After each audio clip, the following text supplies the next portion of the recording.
Hello everyone, welcome to my new academy channel. जैसा कि मैं स्टार्ट किया बायोटेक्नोलॉजी एंड इट्स एप्लीकेशन।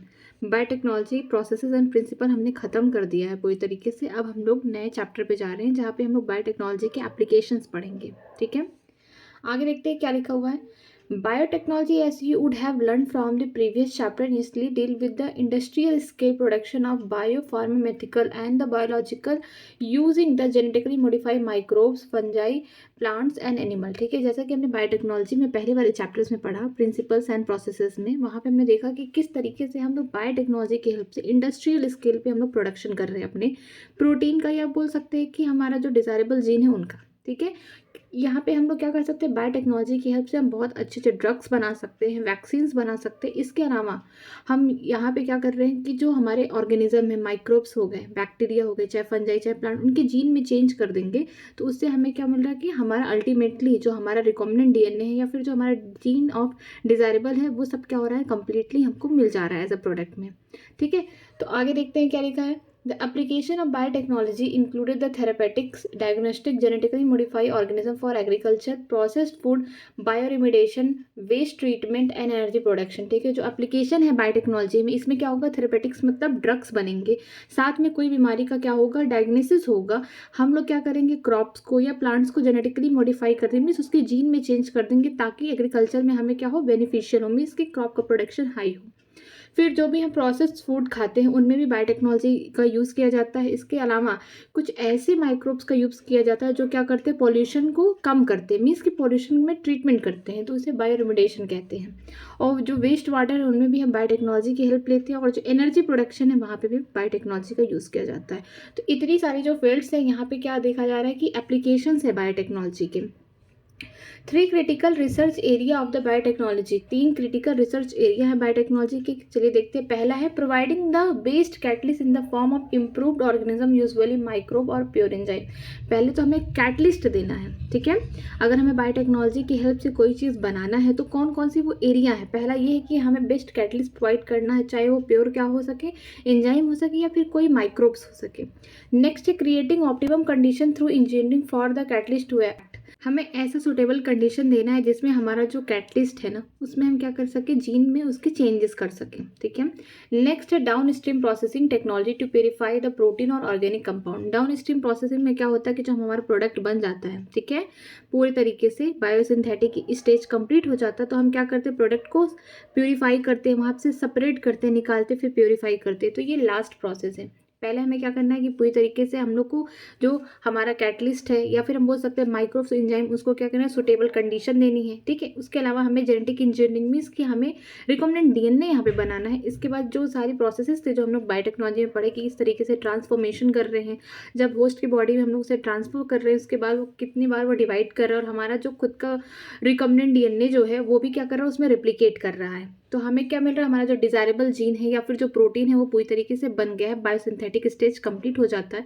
फिर डाउन स्ट्रीमिंग आता है, जिसमें क्या होता है कि डाउन स्ट्रीमिंग में दो स्टेप होते हैं। पहला क्या है, सेपरेशन, दूसरा है प्यूरिफिकेशन, कि हम क्या करेंगे, आइसोलेट करेंगे जो हमारा डिजायरेबल जीन है या फिर ऑर्गेनिक कंपाउंड है, इसको हम क्या करेंगे, सेपरेट करेंगे। इसके अलावा हम इसको प्यूरिफाई करेंगे। ठीक है, आगे देखते हैं। Let us now learn how the human being have to be developed biotechnology to improve the quality of human life specially in the field of the food and health. ठीक है, अब हम इस चैप्टर में बायोटेक्नोलॉजी की application देखेंगे। कहाँ देखेंगे कि ह्यूमन ने किस तरीके से हेल्थ पे और फूड प्रोडक्शन में बायोटेक्नोलॉजी का यूज़ किया है।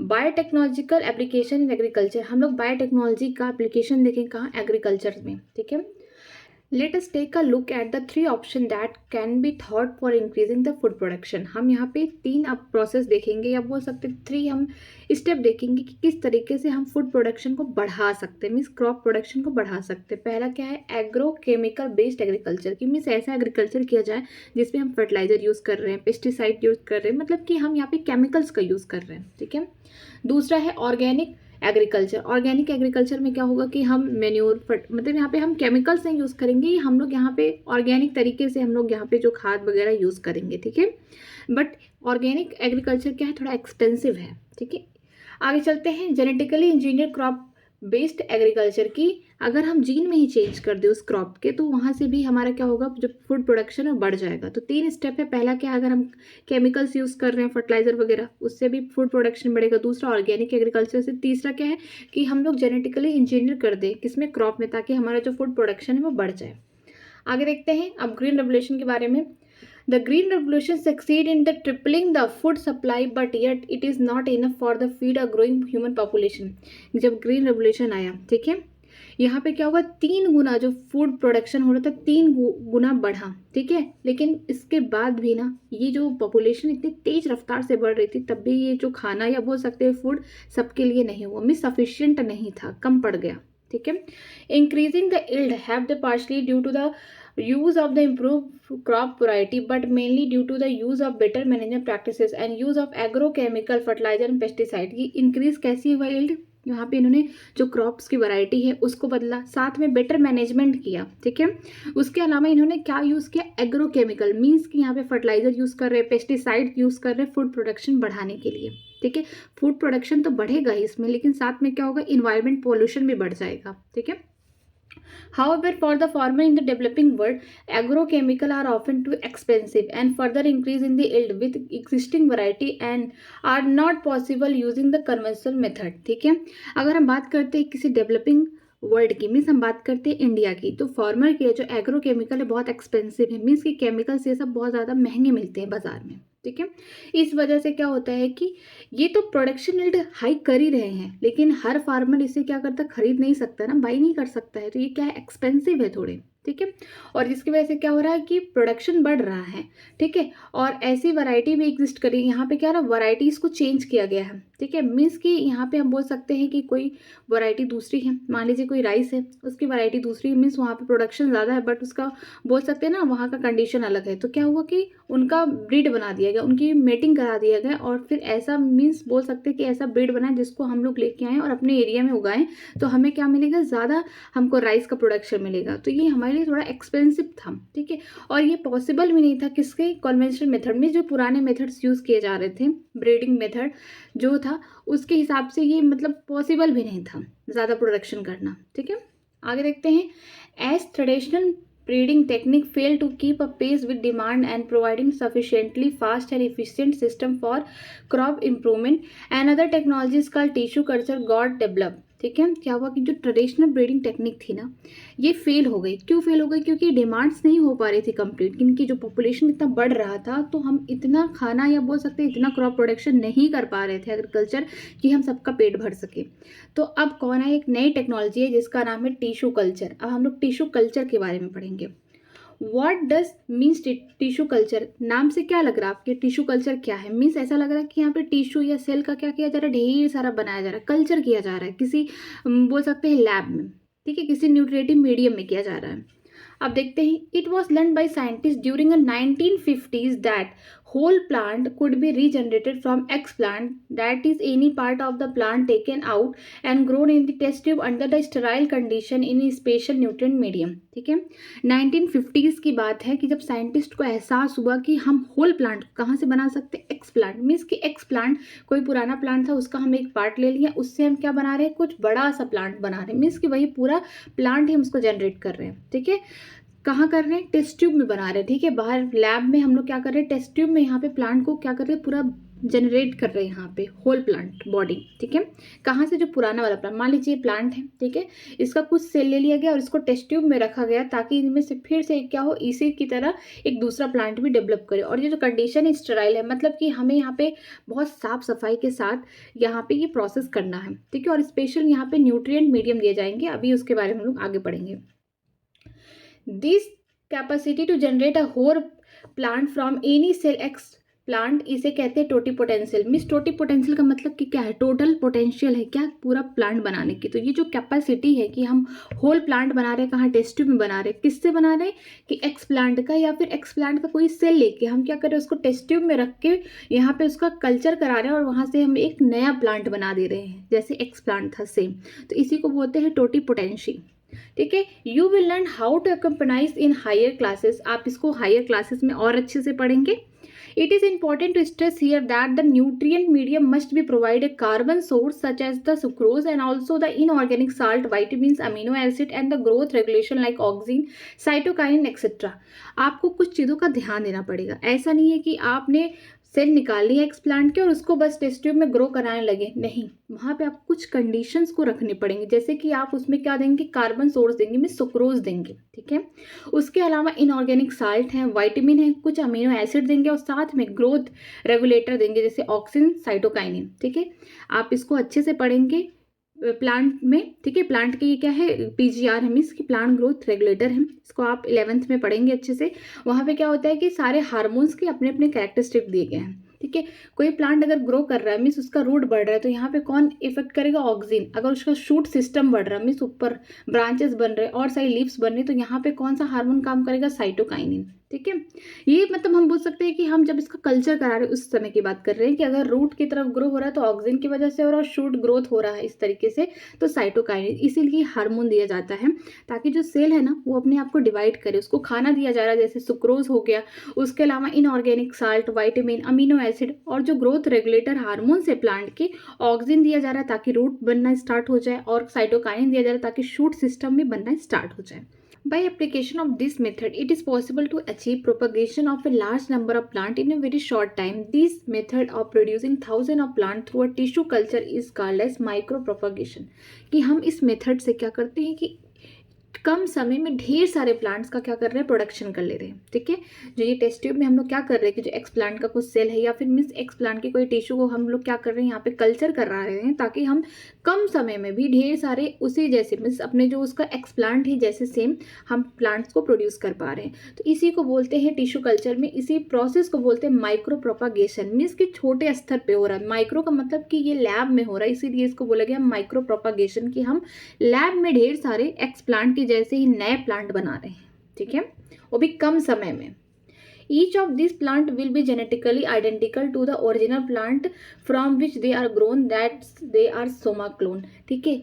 अब एक्स प्लांट का सेल है तो जीन भी तो सेम होगा। मान लीजिए ये प्लांट है कोई, ठीक है, इसका जो जीन होगा, अगर हम इसका कोई सेल लेके यहाँ पे ग्रो करा के हमने हज़ारों प्लांट छोटे छोटे बना दिए, ठीक है, अब छोटे छोटे ऐसे प्लांट्स बन गए, तो जो इनका जो जीन होगा वो उनके एक्स प्लांट से तो मिलेगा ही ना, वो कहीं ना कहीं जेनेटिकली क्या होंगे, सिमिलर होंगे। तो इसीलिए इसको बोला गया है सोमा क्लोन की।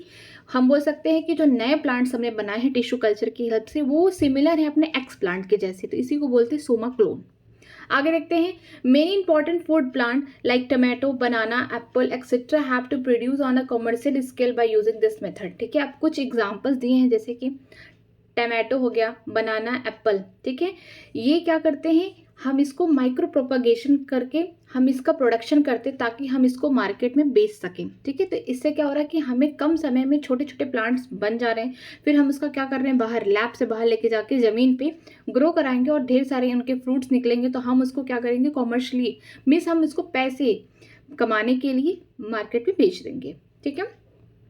आगे देखते हैं, try to visit a tissue culture laboratory with your teacher to better understanding and appreciate the process. अगर आप कहीं भी अच्छी जगह पे रहते हैं जहाँ पे बहुत अच्छा लैब सिस्टम है तो आप वहाँ पे ये देख सकते हैं सिस्टम, ठीक है। आगे देखते हैं, another important application of the method is the recovery of healthy plant from the disease plant even if the plant is infected with virus, the meristem apical and axillary is free from virus, ठीक है। अगर हमको एक बीमार means बीमार का मतलब जिसमें वायरस लग गया, जिस प्लांट में इन्फेक्शन कर दिया कोई प्लांट में वायरस ने, तो क्या हो गया, ये मान लीजिए प्लांट है, यहाँ पे क्या हो, वायरस आ गया, मतलब इसको इन्फेक्ट कर दे, बीमारी कॉज कर दी इस प्लांट में, तो क्या होगा कि हम डिसीज प्लांट से भी हम क्या करते हैं, हेल्दी प्लांट बना सकते हैं। मीन्स कैसे बनाएंगे, प्लांट तो पूरी तरीके से उसके जितने भी सेल होंगे वहाँ पे वायरस ने इन्फेक्शन कर दिया, लेकिन दो जगह जो मेरिस्टेम है, मान लीजिए ये प्लांट है, इसके लीफ है, ये ऊपर वाला पार्ट जो एक्सिलरी बर्ड होंगे और जो हम बोल सकते हैं कि एपिकल मेरिस्टेम होंगे, ये दोनों में क्या होगा, वायरस का इन्फेक्शन नहीं हुआ रहेगा। तो हम इसको क्या करेंगे, इस सेल को रिमूव कर देंगे, बोल सकते हैं कि एपिकल या फिर एक्सिलरी बर्ड जो है उसको रिमूव करके हम लोग लैब में क्या करेंगे, एक डिसीज प्लांट से हेल्दी प्लांट बना लेंगे, ठीक है। आगे देखते हैं, hence one can remove the meristem and grow in the vitro to obtain a virus free plant. हम वही एक्सिलरी बर्ड या बोल सकते हैं एपिकल मेरिस्टेम, ये सबको क्या करेंगे, रिमूव करेंगे, क्योंकि यहाँ पे वायरस का कोई इन्फेक्शन नहीं है। प्लांट में हर जगह इन्फेक्शन है वायरस का, लेकिन दो जगह नहीं है जहाँ पे मेरिस्टेम है, मीन्स कि जहाँ पे एपिकल और एक्सिलरी बर्ड प्रेजेंट है वहाँ पे वायरस इन्फेक्शन नहीं करता है। ठीक है, वहाँ से हम क्या करेंगे, वो पार्ट निकाल लेंगे और इसको लैब में विट्रो मीन्स विट्रो कल्चर कराएंगे, मीन्स लैब में ही इसका सेल डिवीजन मीन्स कराएंगे आगे, और इससे क्या बनाएंगे, एक हेल्दी प्लांट बना लेंगे, कि मतलब कि हम डिसीज्ड प्लांट से भी हेल्दी प्लांट बना सकते हैं। Scientists have proceeded in the culturing the meristem of banana, sugar cane, potato, etc. ठीक है, साइंटिस्ट ने क्या किया कि बहुत सारे डिसीज प्लांट से भी नए प्लांट्स बनाए, मीन्स हेल्दी प्लांट्स बनाए। जैसे कि एग्जांपल है, इसका शॉर्टकट याद करिए, BSP, B for banana, S for sugar cane हो गया, P फॉर पोटैटो हो गया। ठीक है, BSP इसका याद रखिएगा। इसमें क्या था, इसमें जो हम लोग छोटे छोटे प्लांटलेट बना रहे थे कहाँ पे, लैब में, तो उसका एग्जाम्पल क्या था, टोमेटो था, बनाना था, एप्पल था। ठीक है, इसको आप याद रख सकते हैं TAB, टैब, टैब से याद कर सकते हैं या फिर बैट से याद कर सकते हैं, जो भी आपको सुटेबल लगे। ठीक है, T फॉर क्या हो गया, टोमेटो हो गया, A फॉर एप्पल हो गया, B फॉर बनाना हो गया। ठीक है, टैब से याद कर सकते हैं या फिर बैट से। यहाँ पे B फॉर क्या हो गया, बनाना हो गया, A for Apple, T for tomato. तो इसके लिए क्या है कि हम छोटे छोटे प्लांटलेट अगर हम कल्चर कर रहे हैं कहाँ पे, टिश्यू कल्चर की हेल्प से लैब में। ठीक है, तो यहाँ पे एग्जाम्पल हो जाएगा बैट। ठीक है, बैट याद करिए इसका शॉर्ट ट्रिक, कि किसमें, बनाना में हुआ, एप्पल में हुआ और टमाटो में हुआ। अगर हम डिसीज प्लांट से भी हेल्दी प्लांट निकाल रहे हैं, बना रहे हैं, ठीक है, टिश्यू कल्चर की हेल्प से, तो इसका एग्जांपल याद करने का ट्रिक, BSP, बनाना हो गया, ठीक है, शुगर कैन हो गया, और साथ में हो गया पोटैटो। आप एक चीज़ देखिए कि बनाना दोनों जगह है, मीन्स बनाना यहाँ पे भी और यहाँ पे, कि मीन्स कि बनाना का हम माइक्रो प्रोपागेशन भी करा सकते हैं, साथ में अगर डिसीज प्लांट है तो वहाँ से हम हेल्दी प्लांट भी बना सकते हैं लैब में। आगे चलते हैं, scientist have isolated the single cell from the plant and after digesting their cell wall with being able to isolate the naked protoplast surrounded by plasma membrane etc. क्या होता है, जो सेल होते हैं ना उनमें क्या होता है, ऊपर सेल वाल होता है। तो साइंटिस्ट ने क्या किया कि जो सिंगल सेल निकाला उसको डाइजेस्ट करा दिया, उसके मान लीजिए जो एप्रोप्रिएट उसका एंजाइम होगा उससे डाइजेस्ट करा दिया उसने, और क्या देखा, अंदर प्रोटोप्लाज्म मीन्स कि पूरा मटेरियल भरा हुआ है साइटोप्लाज्म में, और साथ में क्या है कि प्लाज्मा मेम्ब्रेन, इसी को कहते हैं प्रोटोप्लास्ट। ठीक है, मान लीजिए ये प्लांट का कोई सेल है, ऊपर सेल वाल तो हो गई, अंदर साइटोप्लाज्म है और सारी मटेरियल भरे हो, मीन्स के ऑर्गेनल्स भरे होंगे। उसने क्या किया, कुछ ऐसा एंजाइम यूज किया कि सेल वॉल को ब्रेक करा दिया और बना दिया क्या, प्रोटोप्लाज्म, मीन्स कि साइटोप्लाज्म के साथ प्लाज्मा मेम्ब्रेन या सेल मेम्ब्रेन जुड़ा हुआ है। ठीक है, तो ये ऐसा बना के रख दिया। ठीक है, isolated the protoplasm from the two different variety of plant and each having desirable character can be fuse to get hybrid protoplast which can be further grown to form a new plant. ठीक है, क्या किया कि मान लीजिए दो plant लिए उसने, एक प्लांट का सेल जिसपे सेल वाल ये है, दूसरा प्लांट का सेल ये, उसका जो एंजाइम है उससे डाइजेस्ट करा दिया, मीन्स इसका प्रोटोप्लास्ट बाहर निकलवा दिया, इसका भी जो एंजाइम था सेल वाल का डाइजेस्ट करा दिया, यहाँ इसका प्रोटोप्लास्ट निकाल, अब इस प्रोटोप्लास्ट में क्या करा दिया, फ्यूजन करा दिया, इनको जोड़ा दिया, कुछ इनके जो डिजायरेबल कैरेक्टर थे इनको मिला दिया। ठीक है, अब ये क्या बन गया, हाइब्रिड बन गए, मीन्स जब दो चीज़ों से मिल रहा है कोई चीज़ आगे बन रहा है उसे हम हाइब्रिड कहते हैं। ठीक है, these hybrid are called somatic hybrid while the process is called as somatic hybridization। ये क्या है, सोमैटिक क्यों बोला गया, क्योंकि ये हम बोल सकते हैं कि हम किसी उसके जेनेटिक या फिर बोल सकते हैं गोनैड्स में कोई चेंज नहीं कर रहे, हम जो नॉर्मल सेल हैं हम उनमें चेंजेस कर रहे हैं, मीन्स हम उनके डिजायरेबल कैरेक्टर ले रहे हैं। ठीक है, ये नॉर्मल सेल है उनका। ठीक है, इससे इनका मतलब बोल सकते हैं कि इनका जो जेनेटिक कंट्रोल इससे नहीं हो रहा, मीन्स कि ये जो सोमैटिक सेल है ना, ये नॉर्मल जैसे हमारी बॉडी है, तो जो हमारे ये सब सेल है सोमैटिक सेल है, लेकिन जो हमारे सेक्स ऑर्गन के जो सेल है ना वो गोनैड्स, वो सोमैटिक सेल नहीं है। ठीक है, तो यहाँ पे क्या किया जा रहा है कि जो उनके सोमैटिक सेल हैं उनका हाइब्रिड बना दिया जा रहा है, और इसी प्रोसेस को बोलते हैं सोमैटिक हाइब्रिडाइजेशन। आगे देखते हैं, imagine a situation when protoplast of tomato is fused with the potato, then they are grown to form the new hybrid plant combining the tomato and potato characteristic. अगर आपके मन में ऐसा ख्याल आ रहा है कि आप टमाटर और आलू को मिला के कुछ दूसरा कुछ बना दे, एक हाइब्रिड बना दे, मान लीजिए ये है टोमेटो का सेल, ठीक है, वहाँ पे डाइजेस्ट कराया उसके एंजाइम से, यहाँ पे उसका नेक्ड प्रोटोप्लास्ट बन गया, ये हो गया। ठीक है, ये हो गया पोटैटो का, ठीक है, उसका भी यही करा के प्रोटोप्लास्ट बन गया, और उसके कोई डिजायरेबल कैरेक्टर होंगे इसके दोनों को हाइब्रिड बनाया। हमने सोचा कि सारे कैरेक्टर एक ही हाइब्रिड में मिल गए, मतलब कि हम एक ऐसा हाइब्रिड बनाएंगे जो टमाटो और पोटैटो दोनों से बनेगा, मीन्स वो ऐसा प्लांट बनाएंगे जो सॉइल में ग्रो करेगा, ऊपर क्या लगेंगे उस पर टमाटो, ठीक है, फ्रूट जो होंगे टमाटो के, नीचे क्या होंगे आलू। मीन्स कि यहाँ पे डिजायरेबल कैरेक्टर हमको देखने को मिल गया कि अगर ये हाइब्रिड हम लोग ग्रो करेंगे तो ऊपर प्लांट में क्या लगेंगे, टमाटर लगेंगे, नीचे क्या होंगे, यहाँ पे जो स्टेम होंगे मॉडिफाइड स्टेम, ये कहाँ होंगे, सॉइल के अंदर। हमें यहाँ पे क्या देखने को मिलेगा, हमारा पोटैटो। ठीक है, well this have been achieved resulting in the formation of tomato, but unfortunately this plant did not have all the desirable combination of the characteristic in its commercial utilization। ऐसा किया गया लेकिन इसके बावजूद भी क्या हुआ ना कि जो हमने हाइब्रिड बनाया, जो प्लांट बनाया ना, उसके अंदर सारे करेक्टर नहीं आए। मीन्स कि ग्रो कराया गया होगा, क्या पता टमाटो ही सिर्फ आए, यहाँ पे पोटैटो नहीं बना। ठीक है, क्या पता पोटैटो आए, ठीक है, लेकिन टमाटो नहीं बना। मीन्स कि दोनों ही हमने दोनों जो डिफरेंट डिफरेंट वैरायटी के प्लांट लिए थे उनके कैरेक्टर पूरी तरीके से नहीं आए। मीन्स कि जो हाइब्रिड पूरी तरीके से नहीं बन पाया, जिसके लिए हम इसको बोल सकते हैं कि कॉमर्शियल यूटिलाइजेशन के लिए ये यूज़ नहीं किया। हमें तो सही लगा कि हम टमाटो अलग से बोएं और पोटैटो अलग से उगाएं। ठीक है, आगे देखते हैं।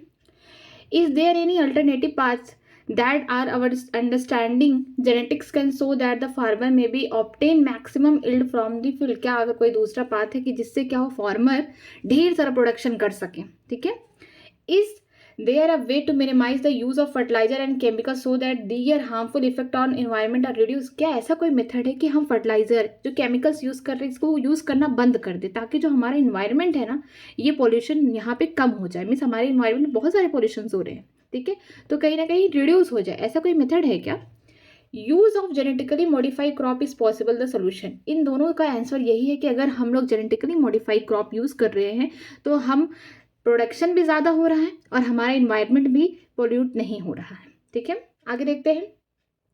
Plant, bacteria, fungi and animal whose gene have been altered by the manipulation is called genetically modified organism या जीएमओ। ठीक है, चाहे प्लांट हो, ठीक है, बैक्टीरिया, फंजाई, एनिमल, जिनके जीन में क्या कर दिया जा रहा है, चेंजेस ला दिए जा रहे हैं, उनमें मैनिपुलेट कर दिया जा रहा है, में चेंज ला दिए जा रहे हैं। तो ऐसे ऑर्गेनिज्म, ऐसे प्लांट या फिर ऐसे ऑर्गेनिज्म को हम क्या बोलेंगे?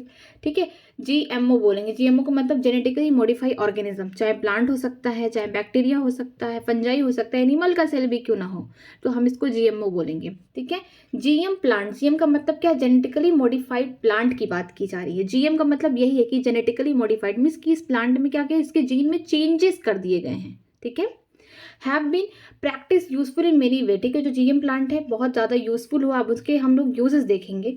जेनेटिकली मॉडिफिकेशन है, जो जीन में मॉडिफिकेशन हुआ उस प्लांट का, तो क्या क्या हमको देखने को मिला?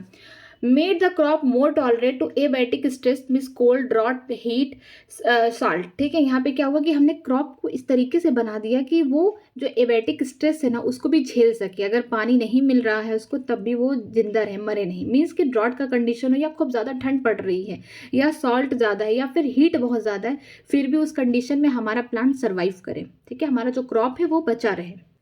आगे, use reliance on the chemical pesticide means pest resistant crop. अगर हम प्लांट में उसके जीन में ऐसा चेंज कर दे कि कोई बाहर से कीड़े मकोड़े या कोई बीमारी उसको ना लगे, तो हमें फर्टिलाइजर, पेस्टिसाइड यूज करना ही नहीं पड़ेगा। तो हमें प्लांट को अपने इस तरीके से बनाना, मीन्स उसके जीन में इस तरीके से चेंज करना है ताकि वो क्या हो, पेस्ट रेजिस्टेंट हो। ठीक है, उसमें बीमारी ना लगे, हम केमिकल पेस्टिसाइड्स को यूज ही ना करें। नेक्स्ट है help to reduce the post harvest loss, कि हार्वेस्ट होने के बाद भी बहुत बार लॉस हो जाता है तो उसको भी क्या होगा, रिड्यूस करें।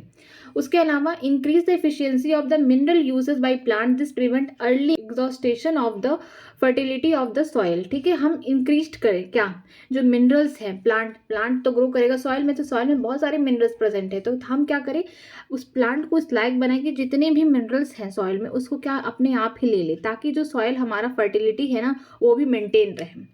नेक्स्ट है enhance the nutritional value of the food, example golden rice, vitamin A enrich the rice. ठीक है, क्या है, जो गोल्डन राइस है ना ये देखने में भी सुनहरा, मीन्स कि गोल्ड कलर का है। इसकी सबसे खास बात ये है कि इसके जीन में चेंज कर दिया गया है इस तरीके से ताकि ये विटामिन ए की जो कमी है या विटामिन ए की जो कमी है उसको पूरा कर दे। ठीक है, कि मतलब कि इस क्रॉप में हम लोग इतने चेंजेस कर रहे हैं, हम एबायोटिक स्ट्रेस में भी उसको झिला रहे हैं, मीन्स उसको सर्वाइव करने के लिए मजबूर कर दे रहे हैं उसके जीन में चेंज करके। चाहे हम केमिकल पेस्टिसाइड यूज़ नहीं कर रहे हैं, जो भी पोस्ट हार्वेस्ट लॉस हो रहा है उसको भी रोकना चाह रहे हैं। जितने भी मिनरल हैं प्लांट यूज़ करता है वो भी बढ़ा रहे हैं ताकि जो हमारा सॉइल है उसकी फर्टिलिटी मेंटेन रहे। ठीक है।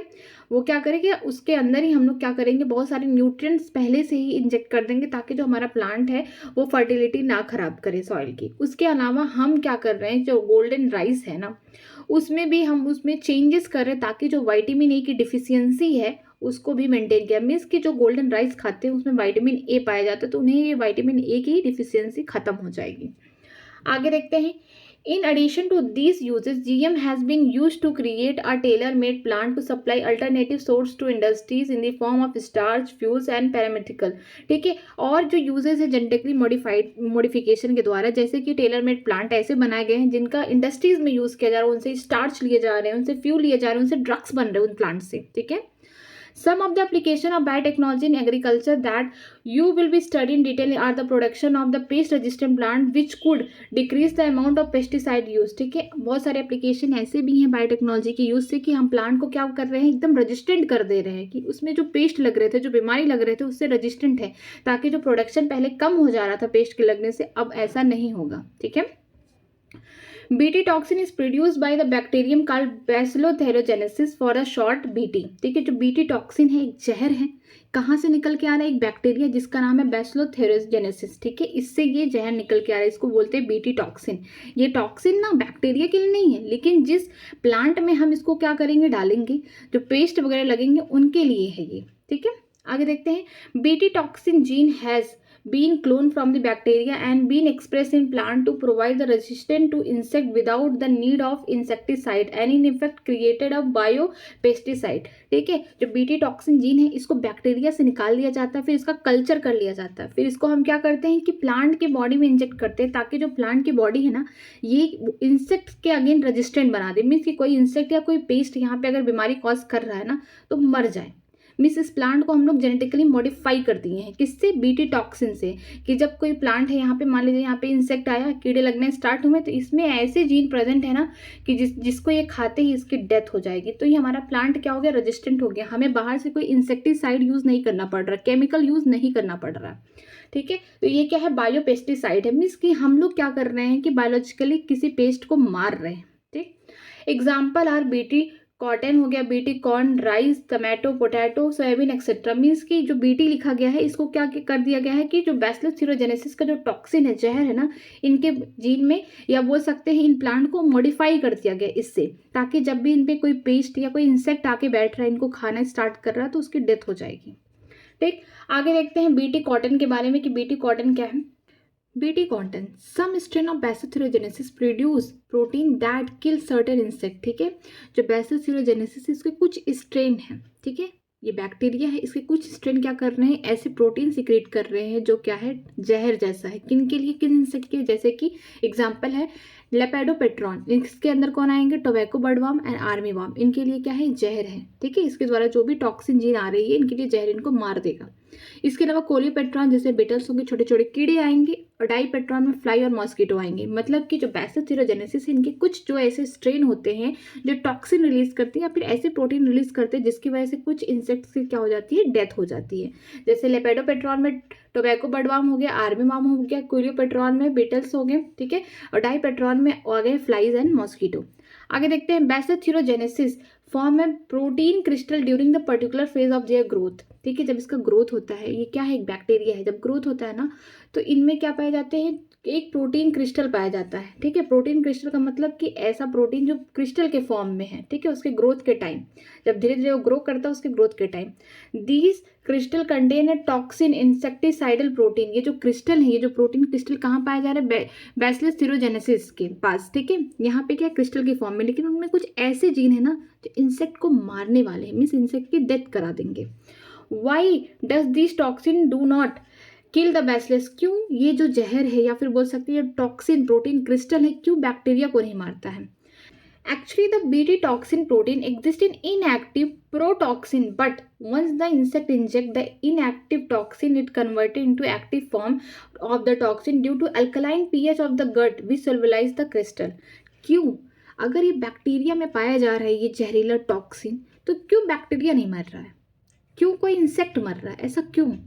इसलिए ना, क्योंकि जब बैक्टीरिया के पास ये प्रेजेंट है उसके ग्रोथ स्टेज में, मीन्स धीरे धीरे जब वो ग्रो कर रहा है, ये जब वहाँ प्रेजेंट है तो क्या है, वो इनएक्टिव फॉर्म है, मीन्स कि वो एक्टिवेट नहीं है, या फिर बोल सकते हैं प्रोटॉक्सिन, ये टॉक्सिन पूरी तरीके से कंप्लीट मेच्योर नहीं है, किसी को मारने के लिए पूरी तरीके से बन नहीं पाया है। तो क्या होता है, जब कोई इंसेक्ट इसको क्या करता है, खा लेता है, तो क्या होता है, इंजेक्ट करने के बाद जो इनएक्टिव टॉक्सिन है ना, एक्टिवेट हो जाता है। क्यों? जो इसका मिड गट है ना, यहाँ का जो पीएच होता है अल्कलाइन होता है। तो जो टॉक्सिन है, ये जहर जो है ना, ये एक्टिव तब होता है जब पीएच क्या हो, अल्कलाइन हो, मीन्स 7 से ज़्यादा हो। तब वो क्या करता है, वो सेल्युलाइज होने लगता है, मीन्स गलने लगता है ये क्रिस्टल। कहाँ पे? गट में, मिड गट में। किसके? इंसेक्ट के। वहाँ का जो पीएच होता है वो अल्कलाइन मीडियम का होता है। The activated toxin bind to the surface of mid gut epithelium cell and create a pore that causes the cell swelling and lysis and eventually cause death of the insect. ठीक है, जो activated form का, जो हम बोल सकते हैं कि जो ये प्रोटॉक्सिन था, जो पूरी तरीके से अभी एक्टिव नहीं था, ये जब अल्कलाइन मीडियम पाता है तो क्या होता है, एक्टिवेट हो जाता है। मीन्स कि अब उसका इफेक्ट देखने को मिल जाएगा कि अब वो अपना काम करना स्टार्ट कर देगा। कहाँ पे? जो इंसेक्ट के मिड गट है, वहाँ का जो पीएच है बोल सकते हैं 7 से ज़्यादा है। ठीक है, अल्कलाइन मीडियम है। यहाँ पे जब कोई इंसेक्ट इस जहरीली चीज़ को ले लेता है, मीन्स इस टॉक्सिन को ले लेता है, तो यहाँ पे जो उसका मिड गट के जो इपिथेलियम मीन्स ऊपर वाले सेल होंगे गट के ना, वहाँ पे क्या करेगा, जाके बाइंड करे, वहाँ पे छेद कर देगा ये जहर। और जब छेद कर देगा तो सेल अपने आप क्या होंगे, स्वेलिंग होने लगेंगे, फिर वो क्या होने, ब्लास्ट होने लगेंगे, जिसकी वजह से क्या होगी, इंसेक्ट की डेथ हो जाएगी। तो याद रखना कि जो बैसिलस थीरोजेनेसिस है उसके पास ही ये जो प्रोटॉक्सिन पाया जाता है, जो इनएक्टिव फॉर्म है, मतलब कि ये जहर किसके लिए नहीं है, इस बैक्टीरिया के लिए नहीं है, और इनएक्टिव फॉर्म में है। क्यों है? क्योंकि वहाँ पे अल्कलाइन मीडियम प्रेजेंट नहीं है। जैसे कोई इंसेक्ट आया, इसको ले लिया, ठीक है, गलती से खा लिया और उसके मिड गट पे चला गया, तो जो ये प्रोटॉक्सिन है ना, अब एक्टिव हो गया। क्यों हो गया? क्योंकि वहाँ का अल्कलाइन मीडियम है। इंसेक्ट का जो मिड गट है, वहाँ का जो मीडियम है अल्कलाइन है, वहाँ पे ये जो जहर है अब एक्टिव हो गया, और इसके बाद जो उसके मिड गट के एपिथेलियम सेल होंगे ना, वहाँ से जाके बाइंड कर जाएगा, और उसमें क्या होंगे, इस तरीके से बाइंड कर छोटे छोटे पोर्स कर देंगे। जब इस तरीके से पोर्स हो जाएंगे उसके मिड गट के एपिथेलियम में, क्या होगा, ये सेल धीरे धीरे स्वेलिंग होना स्टार्ट हो जाएगी, क्योंकि यहाँ पे इन्फेक्शन हो गया, और फिर इसके बाद ये सेल क्या होंगे, ब्लास्ट होने लगेंगे, और बेचारे इंसेक्ट की डेथ हो जाएगी। ठीक है, आगे देखते हैं। Specific Bt toxin gene were isolated from the Bacillus thuringiensis and incorporated into several crop plants such as cotton. ठीक है, जो बीटी टॉक्सिन होते हैं ना, ये बैसिलस थीरोजेनेसिस से निकलते हैं, मीन्स उनके स्ट्रेन से निकलते हैं। ये सारे क्रॉप प्लांट में नहीं अप्लाई हो सकते, मीन्स सारे इंसेक्ट को नहीं मार सकते, ये बहुत स्पेसिफिक होते हैं, हर इंसेक्ट के अलग अलग ये बीटी टॉक्सिन जीन होते हैं। ठीक है, जैसे एग्जाम्पल लिया है किसका, कॉटन का। The choice of the gene depend upon the crop and the targeted pest as the most BT toxin are the insect group specific. क्या चॉइस होता है जीन का, मीन्स बीटी टॉक्सिन जीन का, कि किस क्रॉप पे हम यूज़ कर रहे हैं, और क्या टारगेट पेस्ट है, मीन्स किस क्रॉप पे यूज़ कर रहे हैं, उसको कौन सा इंसेक्ट बार बार परेशान कर रहा है या फिर बीमारी कॉज कर रहा है या उसको खा जा रहा है। ठीक है, तो हमें 2 चीज़ का ध्यान रखना है। पहला क्रॉप है, किस फसल पे यूज़ करें, दूसरा जो टारगेटेड पेस्ट है कि किसको मारना है, ये इंपॉर्टेंट है। तब हम उस प्लांट को उस टाइप का बीटी टॉक्सिन जीन से मॉडिफाई कर देंगे। ठीक है, the toxin is coded by a gene क्राइफस्टेसी नेम्ड क्राई। जो ये टॉक्सिन है, इसको जो जीन कोड करता है उसका नाम क्या है, क्राई। प्यार से उसे क्राई कहते हैं, नहीं तो क्राइफस्टेसी है। There are the number of them, means ये बहुत ढेर सारे नंबर में होते। For example, the protein encoded by the gene क्राइफस्टेसी एंड क्राइसेकेंडेबी control the cotton bollworm and that of the क्राइफस्टेबी कंट्रोल कॉर्न बोअर। ठीक है, दोनों अलग अलग प्लांट है, एक कॉटन का प्लांट है, एक दूसरा है कॉर्न का प्लांट है। ठीक है, यहाँ पे क्या होगा कि जो क्राइफस्टेसी है जीन, ठीक है, टॉक्सिन जीन है ये, और क्राइसेकेंडेबी, जिसको हम क्राइफस्टेसी को क्राई भी बोल सकते हैं, ये क्या कर रहा है, जो कॉटन बॉलवॉर्म है ना, उसको कंट्रोल कर रहा है। जैसे ये देखिए, ये फिगर दिया है कि यहाँ पे 3 स्ट्रक्चर है। यहाँ पे देखिए, एक इस तरीके से है, यहाँ पे एक बर्ड स्टेज में है, यहाँ पे फुल्ली मेच्योर कॉटन है। इनमें देखिए इन्फेक्शन हो गया, मीन्स इनको वो खा लिया है, इनको ख़त्म कर दिया। अब यहाँ से इस तरीके से मैच्योर कॉटन के फ्लावर्स नहीं निकलेंगे। ठीक है, तो ये क्या है, यहाँ पे डिस्ट्रॉय कर दिया। अब इसी को रोकने के लिए हम लोग क्या यूज़ करेंगे, क्राइफस्टेसी क्राइसेकेंडेबी, ये जो टॉक्सिन है इसका इस्तेमाल करेंगे, ताकि जो कॉटन बॉलवॉर्म है इसको ख़राब ना करें। ठीक है, उसके अगेंस्ट हम इसको रेजिस्टेंट बनाएंगे, इस प्लांट को, कॉटन को। उसके अलावा जो कॉर्न बोअर होते हैं, जो कॉर्न प्लांट होते हैं, उनमें भी यूज़ करते हैं क्राइफस्टेसी, ताकि हम क्या, किससे छुटकारा पा सके, कॉर्न बोअर से। ठीक है, कॉर्न के प्लांट पे। आगे देखते हैं पेस्ट रेजिस्टेंट प्लांट, किस तरीके से हम प्लांट को इतना रेजिस्टेंट बना दें कि जो पेस्ट आ रहा है, जो कीड़े मकोड़े उस पर लग रहे हैं, उसको खत्म कर रहे हैं, उससे हमारा प्लांट क्या हो जाए, रेजिस्टेंट हो जाए। Several nematode parasite in a variety of the plant animal including human being. बहुत सारे निमेटोड है, मीन्स एक्स हेलमिंथिस की बात की जा रही है कि वो क्या करते, बीमारी कॉज करते, प्लांट हो या फिर एनिमल हो, ह्यूमन बीइंग में भी करते हैं, मीन्स हम लोगों में भी बीमारी कॉज करते हैं निमेटोड्स। ठीक है, ये निमेटोड जिसका नाम है Meloidogyne incognita infect the root of the tobacco plant and causes the great reduction in the yield. ठीक है, एक निमेटोड है जो क्या कर रहा है, बीमारी कॉज कर रहा है, जिसका नाम है मेलेडोगाइनी इनकॉग्निटा, जो इन्फेक्ट क्या कर रहा है कि जो टोबैको प्लांट है उसके रूट में क्या कर रहा है, इन्फेक्शन कॉज कर रहा है, बीमारी कॉज कर रहा है यहाँ पे। ठीक है, उसके रूट में, जिसकी वजह से क्या हो रहा है कि जो टोबैको का प्रोडक्शन है वो कम हो रहा है, उसकी यील्ड कम हो जा रही है। बीमारी होने की वजह से प्लांट सूख जाएगा तो प्रोडक्शन आगे हो नहीं पाएगा। A novel strategy was adopted to prevent this infection, which was based on the process of RNAi या फिर RNA interference। ठीक है, एक अच्छी सी स्ट्रेटजी अपनाई गई ताकि हम क्या पा सके, इस निमेटोड से छुटकारा पा सके। हमारा जो टोबैको प्लांट का प्रोडक्शन है वो जो कम हो रहा है उसको हम किस तरीके से सही कर सकते हैं। तो जो प्रोसेस है उसको बोलते हैं आरएनए इंटरफेरेंस। मीन्स कि यहाँ पे आरएनए क्या करेगा, इंटरफेयर करेगा। कहाँ इंटरफेयर करेगा, जब ये निमेटोड अपना प्रोटीन बनाएगा ना, मीन्स अपना आरएनए बना के अपना प्रोटीन क्या होता है कि देखिए डीएनए से क्या बनता है, आरएनए बनता है। ठीक है, इसको हम क्या बोलते हैं, ट्रांसक्रिप्शन बोलते हैं। फिर आरएनए से क्या बनेगा, प्रोटीन, इसको हम ट्रांसलेशन बोलेंगे। जब आरएनए से प्रोटीन बनना रहेगा ना तो हम यहाँ पे क्या करेंगे, आरएनए का इंटरफेयर करा देंगे, इसे प्रोटीन बनने ही नहीं देंगे, जिसकी वजह से ये बीमारी कॉज कर ही नहीं पाएगा। ठीक है, RNAi means RNA interference take place in all the eukaryotic cell as a method of cellular difference. मतलब कि सारे जितने भी यूकैरियोटिक सेल हैं उसमें RNAi होता है। मीन्स कि RNA इंटरफेरेंस सब में प्रेजेंट होता है सेलुलर डिफेंस के लिए, मीन्स कि सेल को बचाने के लिए। These method involve silencing of specific mRNA due to the complementary double-stranded RNA molecule that bind to and prevent the translation of mRNA silencing। क्या होता है इस मेथड में कि जो mRNA है ना, किसका mRNA, जो ये निमेटोड है इसका mRNA को क्या करेगा, कॉम्प्लीमेंट्री, हम बाहर से डबल स्टैंडर्ड RNA दे देंगे, क्या बना लेगा, इसका कॉम्प्लीमेंट्री बना लेगा ताकि जो RNA है आगे प्रोटीन ना बना पाए। ठीक है, तो उसको क्या करेगा, इंटरफेयर कर देगा, उससे बाइंड कर जाएगा और जो आगे का प्रोसेस होने वाला रहेगा ट्रांसलेशन, वो नहीं हो पाएगा।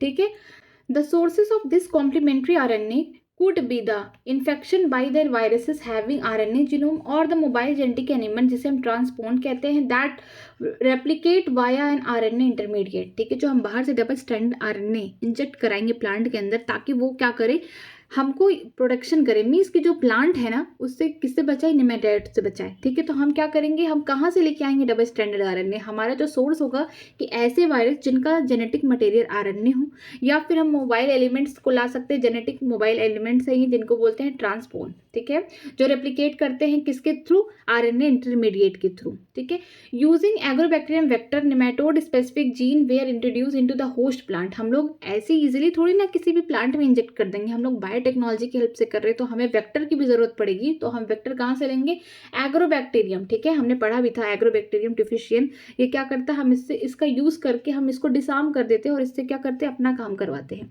तो जो एग्रोबैक्टीरियम, इसको वेक्टर की तरह यूज करेंगे ताकि जो निमेटोड स्पेसिफिक जीन है, ठीक है, जैसे डबल स्टैंडर्ड RNA इससे जोड़ देंगे, इसको फिर होस्ट की बॉडी में डाल देंगे। वो क्या, हमारा जो प्लांट है, जो टोबैको प्लांट या होस्ट प्लांट है, वो क्या हो जाएगा, रेजिस्टेंट हो जाएगा इस पेस्ट के अगेंस्ट। ठीक है, the introduction of the DNA was such that it produced both sense and antisense of the RNA in the host cell। ठीक है, अब किसकी बात कर रहा है, DNA, ये बात कर रहा है निमेटोड की बात कर रहा है कि जो निमेटोड का जब DNA इंटर करेगा इन्फेक्शन करने के लिए, तो क्या करेगा, वो अपना दो सेंस बनाएगा। ठीक है, एक हो गया हम बोल सकते हैं सेंस स्ट्रैंड, दूसरा हो गया एंटी सेंस स्ट्रैंड। ठीक है, एक से क्या होगा, टेम्पलेट की तरह काम करेगा, कोडिंग स्ट्रैंड, उसको क्या बना, DNA से RNA बनाना है, यहाँ पे ट्रांसक्रिप्शन होगा। ठीक है, these two RNA being complementary to each other form a double stranded RNA that initiate RNAi and thus silence the specific mRNA of the nematode। जो हमने बाहर से दिया है डबल स्टैंडर्ड RNA, मीन्स कि हमने प्लांट को क्या कर दिया, रेजिस्टेंट बना दिया है इसके अगेंस्ट, इस नेमेटोड के अगेंस्ट। ठीक है, तो हम क्या करेंगे, जब हमने डबल स्टैंडर्ड RNA दिया और यहाँ पे फिर क्या हुआ कि प्लांट हमारा क्या हो गया, अब रेजिस्टेंट हो गया। जब बाहर से निमेटोड आके बीमारी कॉज करेगा तो वो पहले DNA बनाएगा, DNA से RNA बनाएगा, ट्रांसक्रिप्शन हो गया। जब ट्रांसलेशन करने जाएगा ना तो जो उसका RNA होगा, हमारा जो डबल स्टैंडर्ड RNA जो हम दिए हैं, वो क्या करेगा, इससे कॉम्प्लीमेंट्री बना लेगा, जिसकी वजह से प्रोटीन नहीं बन पाएगा और आगे का प्रोसेस नहीं हो पाएगा। मीन्स कि ये इन्फेक्शन कॉज नहीं कर पाएगा। ठीक है, आगे देखते हैं, the consequence was the parasite could not survive in the transgenic host expressing the specific interfering RNA. जो हमारा जो प्लांट है वो इतना रेजिस्टेंट हो गया जिसकी वजह से क्या हो रहा है कि जो पैरासाइट है, यहाँ बोल सकते हैं कि जो मिलाइनोगाइनी इनकॉग्निटा जो है ना, ये अब सर्वाइव नहीं कर पाएगा कहाँ, प्लांट की बॉडी में। ठीक है, the transgenic plant therefore got itself protection from the parasite. अब प्लांट खुद ही प्रोटेक्शन अपना पा रहा है इस पैरासाइट से, मीन्स उसको हम लोग बाहर से कुछ नहीं दिए, उसके जीन में बस हमने चेंजेस कर दिए ताकि जब ये निमेटोड आके बीमारी कॉज करे तो उसको ये खुद ही हटा के उसको ही खुद खत्म कर दे। देखिए होता क्या है, ये मान लीजिए हमारा प्लांट है, क्वेश्चन कहाँ से आती है, ये प्लांट है। ठीक है, पहले क्या हो रहा था, जो टोबैको के प्लांट थे ना, इस तरीके से उनका हम लोग क्या कर रहे थे, एग्रीकल्चर या प्रोडक्शन करा रहे थे। तो जो हमारा जो ये क्या बोल सकते हैं कि निमेटोड है, ये क्या कर रहा था, बीमारी कॉज का, इसका नाम है क्या, मिलॉइडीगाइनी इनकॉग्निटा। ये क्या कर रहा था, ये टोबैको प्लांट है ना, उसके रूट्स में जाके इन्फेक्शन कॉज कर दे रहा था, जिसकी वजह से जो प्रोडक्शन था टोबैको प्लांट का वो कम हो जा रहा था, इल्ड कम हो रहा था। अब प्लांट के लिए भी बहुत समस्या है और जो बेचारा उगा रहा है इस फसल को उसके लिए भी समस्या है कि प्रोडक्शन पूरा कम हो गया। तो इसके लिए फिर क्या किया गया कि जो हमने पूरी तरीके से इसको देखा कि इसका कैसा मैकेनिज्म है, किस तरीके से ये काम करता है। तो क्या हुआ कि बाहर से मतलब क्या, ऐसे वायरसेस जिसके पास क्या है, जीनोम आरएनए है, या फिर ऐसे बोल सकते हैं जेनेटिक मोबाइल एलिमेंट जिनको ट्रांसपोन कहते हैं, वहां से क्या लाया गया, डबल स्टैंडर्ड आरएनए लाया गया। ठीक है, जब डबल स्टैंडर्ड आरएनए यहाँ से, ये सोर्सेज हैं, ठीक है, याद रखना ये सोर्सेज है कि कहाँ से लेके आया गया। ठीक है, यहाँ इसको लाया गया डबल स्टैंडर्ड आरएनए, फिर इसको एग्रोबैक्टीरियम जो वेक्टर है उससे जोड़ दिया गया और फिर इसको कहाँ पे इंजेक्ट करा दिया गया, जो होस्ट प्लांट है या फिर बोल सकते हैं टोबैको प्लांट में इसको इंजेक्ट करा दिया गया, मतलब यहाँ पे ट्रांसफॉर्मेशन हो गया। ठीक है, यहाँ पे करा दिया गया। अब ये जो प्लांट है टोबैको प्लांट इस बार क्या हो गया, रेजिस्टेंट हो गया, किसके अगेंस्ट, निमेटोड के। ठीक है, ये प्लांट तो रेजिस्टेंट है। अब ये इसको तो पता है निमेटोड को हमको बीमारी कॉज करना है टोबैको प्लांट में। ठीक है, तो ये क्या करेगा, इसके रूट से इन्फेक्शन करना स्टार्ट करेगा, यहाँ पे आएगा। ठीक है, ये क्या करेगा ऐसे सेल में कि ये अपना डीएनए लाएगा, इसका जो जेनेटिक मटेरियल है डीएनए, ये क्या करेगा, डीएनए से आरएनए बना लिया। ठीक है, यहाँ पे ट्रांसक्रिप्शन हो गया। अब ट्रांसलेशन जैसे होने वाला रहेगा, हमने पहले से ही प्लांट को, टोबैको प्लांट को क्या कर दिया, रजिस्टेंट कर दिया, हमने पहले से डबल स्टैंडर्ड आरएनए यहाँ पे इंजेक्ट कर दिया है। तो ये जो डबल स्टैंडर्ड आरएनए पहले से प्रेजेंट है, तो ये क्या करेगा, इसके साथ कॉम्प्लीमेंट्री कर लेगा, मीन्स कि ये आरएनए इसका है, ठीक है, पैरासाइट का, और ये डबल स्टैंडर्ड आरएनए जो हमने बाहर से दिया है ये क्या करेगा, इसके साथ कॉम्प्लीमेंट्री कर लेगा और आगे क्या होगा, प्रोटीन बन नहीं पाएगा, मीन्स ट्रांसलेशन प्रोसेस स्टॉप हो जाएगा, जिसकी वजह से ये पैरासाइट अब सर्वाइव नहीं कर पाएगा। तो जो प्रोडक्शन होगा अब टोबैको प्लांट का ऑटोमेटिकली क्या होगा, इंक्रीज हो जाएगा। ठीक है, इस तरीके से काम करता है। जैसे यहाँ देखिए ये बीमारी देखिए कैसे कॉज किया है, ये रूट है किसके, टोबैको प्लांट में। यहाँ पे देखिए नॉट जैसे गांठ जैसा ये स्ट्रक्चर देखने में, मतलब कि बीमारी यहीं से कॉज कर रहा है। ठीक है, वो जो पैरासाइट निमेटोड बीमारी यहीं से कॉज कर रहा है। फिर हमने क्या किया कि इसके, ये तो रूट है, रूट का दिखा दिया है, हमने क्या किया कि बायोटेक्नोलॉजी की हेल्प से डबल स्टैंडर्ड आरएनए लेके आया। हमने कहाँ से लाया कि ऐसे वायरस जिनका जीनोम या जेनेटिक मटेरियल आरएनए है, या फिर हम ट्रांसपोन में तब की मोबाइल जेनेटिक एलिमेंट से हमने क्या लाया, डबल स्टैंडर्ड आरएनए। उसको क्या किया हमने, रिकम्बिनेंट डीएनए, मीन्स कि हमने क्या इसको रिकम्बिनेंट बना दिया। किसके साथ बनाया, एग्रोबैक्टीरियम वेक्टर की हेल्प से इसको जोड़ा और उस वेक्टर का जो प्लाज्मिड है इसको कहाँ पे इंजेक्ट करा दिया, इस प्लांट जो होस्ट प्लांट है टोबैको में, इनमें करा दिया। ठीक है, यहाँ तक हो गया। अब ये प्लांट जो हमारा टोबैको अब ये रेजिस्टेंट हो गया, लेकिन निमेटोड को नहीं पता है कि रेजिस्टेंट हो गया, वो उसका काम क्या है, बीमारी कॉज करना। जब वो नेक्स्ट टाइम आएगा ना तो उसको नहीं पता कि ये प्लांट अपने आप को तैयार रखे, इस बार तो मुझे मार देगा, उसको नहीं पता है। तो जब वो आएगा तो क्या करेगा, जैसे इन्फेक्शन करता था अपना डीएनए लाएगा, डीएनए से अपना आरएनए बनाएगा, मीन्स ट्रांसक्रिप्शन करेगा, और यहाँ पे आरएनए जैसे उसका बना, हमने पहले से क्या दे रखा है वहाँ पे प्लांट की बॉडी में, डबल स्टैंडर्ड आरएनए। ये क्या करेगा, इसके साथ कॉम्प्लीमेंट्री बना लेगा, मीन्स कि इसके जो बेस पेयर हैं, जो इसके सेंस वाले हैं, मिस सेंस स्ट्रेन है, इसके एंटी सेंस के साथ क्या हो जाएंगे, कॉम्प्लीमेंट्री बन जाएंगे। ठीक है, तो ये आगे अब क्या प्रोटीन नहीं बना पाएगा, मीन्स ट्रांसलेशन नहीं हो पाएगा, जिसकी वजह से ये पैरासाइट सर्वाइव नहीं कर पाएंगे। अब जो ये इन्फेक्शन पहले कर पा रहा था रूट में, अब यहाँ पे नहीं कर पाएगा। ठीक है, तो इस तरीके से जो टोबैको प्लांट है अपना खुद बचाव कर रहा है। ठीक है, इस पैरासाइट से। ये देखिए इस स्ट्रक्चर में, host plant generated double standard RNA trigger the production against the nematode infection. Means कि क्या किया गया है, अब होस्ट प्लांट जो टोबैको, उसको हम लोग डबल स्टैंडर्ड आरएनए उसके अंदर क्या कर रहे हैं, एग्रोबैक्टीरियम वेक्टर की हेल्प से ट्रांसफॉर्मेशन कर दे रहे हैं, मीन्स कि इसके जीन में चेंजेस कर दे रहे हैं, ताकि जो ये पैरासाइट है या जो निमेटोड है इससे इसको छुटकारा मिल जा रहा है। ये वाला देखिए डिसीज्ड वाला पार्ट है। Root of typical control plant, means कि यहाँ पे जो बीमारी देखिए, यहाँ पे जो निमेटोड है यहाँ पे उसके रूट में बीमारी मतलब कॉज कर दिया है। ठीक है, यहाँ पे देखिए दूसरे वाले में transgenic plant root 5 day after deliberate infection of the nematode but protected through from the novel mechanism। फिर 5 दिन बाद देखने को मिला कि जो ये इन्फेक्शन कॉज कर रहा था, हमने अपने टोबैको प्लांट को इस तरीके से रेजिस्टेंट किया कि उसने खुद इस बार निमेटोड को मार भगाया। तो इस बार क्या हुआ, जो रूट्स हैं टोबैको प्लांट के अब इन्फेक्शन नहीं है, नॉन इन्फेक्शियस हो गए हैं ये। ठीक है, यहाँ पे बीमारी अब नहीं है। ठीक, आगे देखिए बायोटेक्नोलॉजिकल एप्लीकेशन मेडिसिन। अब तक हमने किस में देखा था, बायोटेक्नोलॉजी का एप्लीकेशन फूड में देखा था, अब मेडिसिन्स में देखेंगे। The recommended DNA technology processes have made immense impact in the area of health care by enabling mass production of safe and more effective therapeutic drugs. ठीक है, जो रिकमेंडेड डीएनए टेक्नोलॉजी की हेल्प से अब हम लोग क्या कर रहे हैं कि लार्ज मास प्रोडक्शन कर रहे हैं, मीन्स कि हम लोग बहुत ज़्यादा प्रोडक्शन कर रहे हैं क्या, ड्रग्स, दवाइयाँ जो बहुत ज़्यादा इफेक्टिव हैं। ठीक है, further the recombinant therapeutic do not introduce unwanted immunological responses as in common in case of the similar product isolated from the non-human resources। ठीक है, जिस तरीके से हम लोग पहले एग्जाम्पल में दे रही हूँ, अभी आगे हैं कि पहले क्या हो रहा था, जिसके बॉडी में इंसुलिन की कमी होती है, मतलब कि जिनको डायबिटीज़ हो जा रहा था तो उनको इंसुलिन कहाँ से दिया जा रहा था जानते हो, जो पिग हैं, जो ऐसे स्लॉटर कैटल हैं, उनके पैनक्रियास निकल के वहाँ से इंसुलिन दिए जा रहे थे। लेकिन कुछ पेशेंट में देखने को क्या मिला कि उनको एलर्जी होना स्टार्ट हो गया, मीन्स इनका जो इम्यूनोलॉजिकल रिस्पॉन्सेज है वो आने स्टार्ट हो गए। लेकिन रिकमेंडेड डीएनए टेक्नोलॉजी से क्या होता है कि जो ऐसे ड्रग्स बनते हैं इनका कोई भी साइड इफेक्ट नहीं देखने को मिलेगा पेशेंट पे। ठीक है, as present about the 30 recommended therapeutic have been approved for the human use world.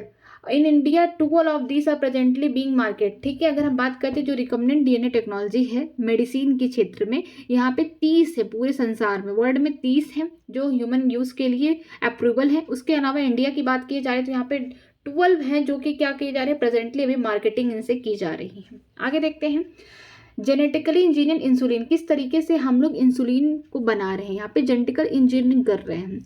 Management of the adult one set the diabetes is possible by taking insulin at regular time interval. अगर किसी को diabetes हो गया adult age में, ठीक है, तो उसको बार बार उसको क्या लेना पड़ेगा, इंसुलिन लेना पड़ेगा, तभी वो सर्वाइव कर पाएगा। ठीक है, what would be the diabetic patient do if the enough human insulin was not available. अगर पूरी तरीके से इंसुलिन मान लीजिए पूरा वर्ल्ड में ख़त्म हो जाए तो डायबिटीज़ पेशेंट का क्या होगा, बेचारा इंसुलिन के बिना ही कहीं ना कहीं उसको प्रॉब्लम्स होना स्टार्ट हो जाएगी और अल्टीमेटली क्या हो जाएगा, डेथ हो जाएगा उसका।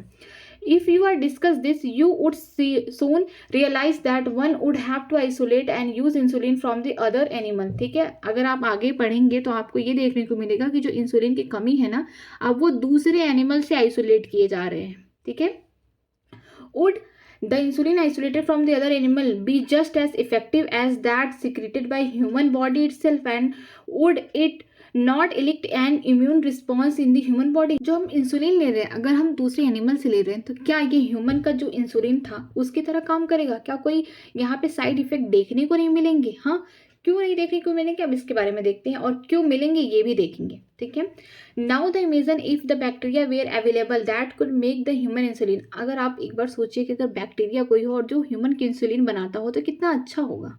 ठीक है, suddenly the whole process become so simple. जो ये इतना बड़ा प्रोसेस है कि हम किसी दूसरे बोल सकते हैं कि जो हमारे सोर्स करें, हम नॉन सोर्सेज से ले रहे हैं, जहाँ पे जैसे एनिमल से ले रहे हैं, पिग से ले रहे हैं, ऐसे कैटल से ले रहे हैं इंसुलिन, जो कहीं ना कहीं साइड इफेक्ट कॉज कर रहा है। ठीक है, तो क्या होगा कि अगर कोई बैक्टीरिया खुद से इंसुलिन बनाए तो कितना ज़्यादा अच्छा होगा।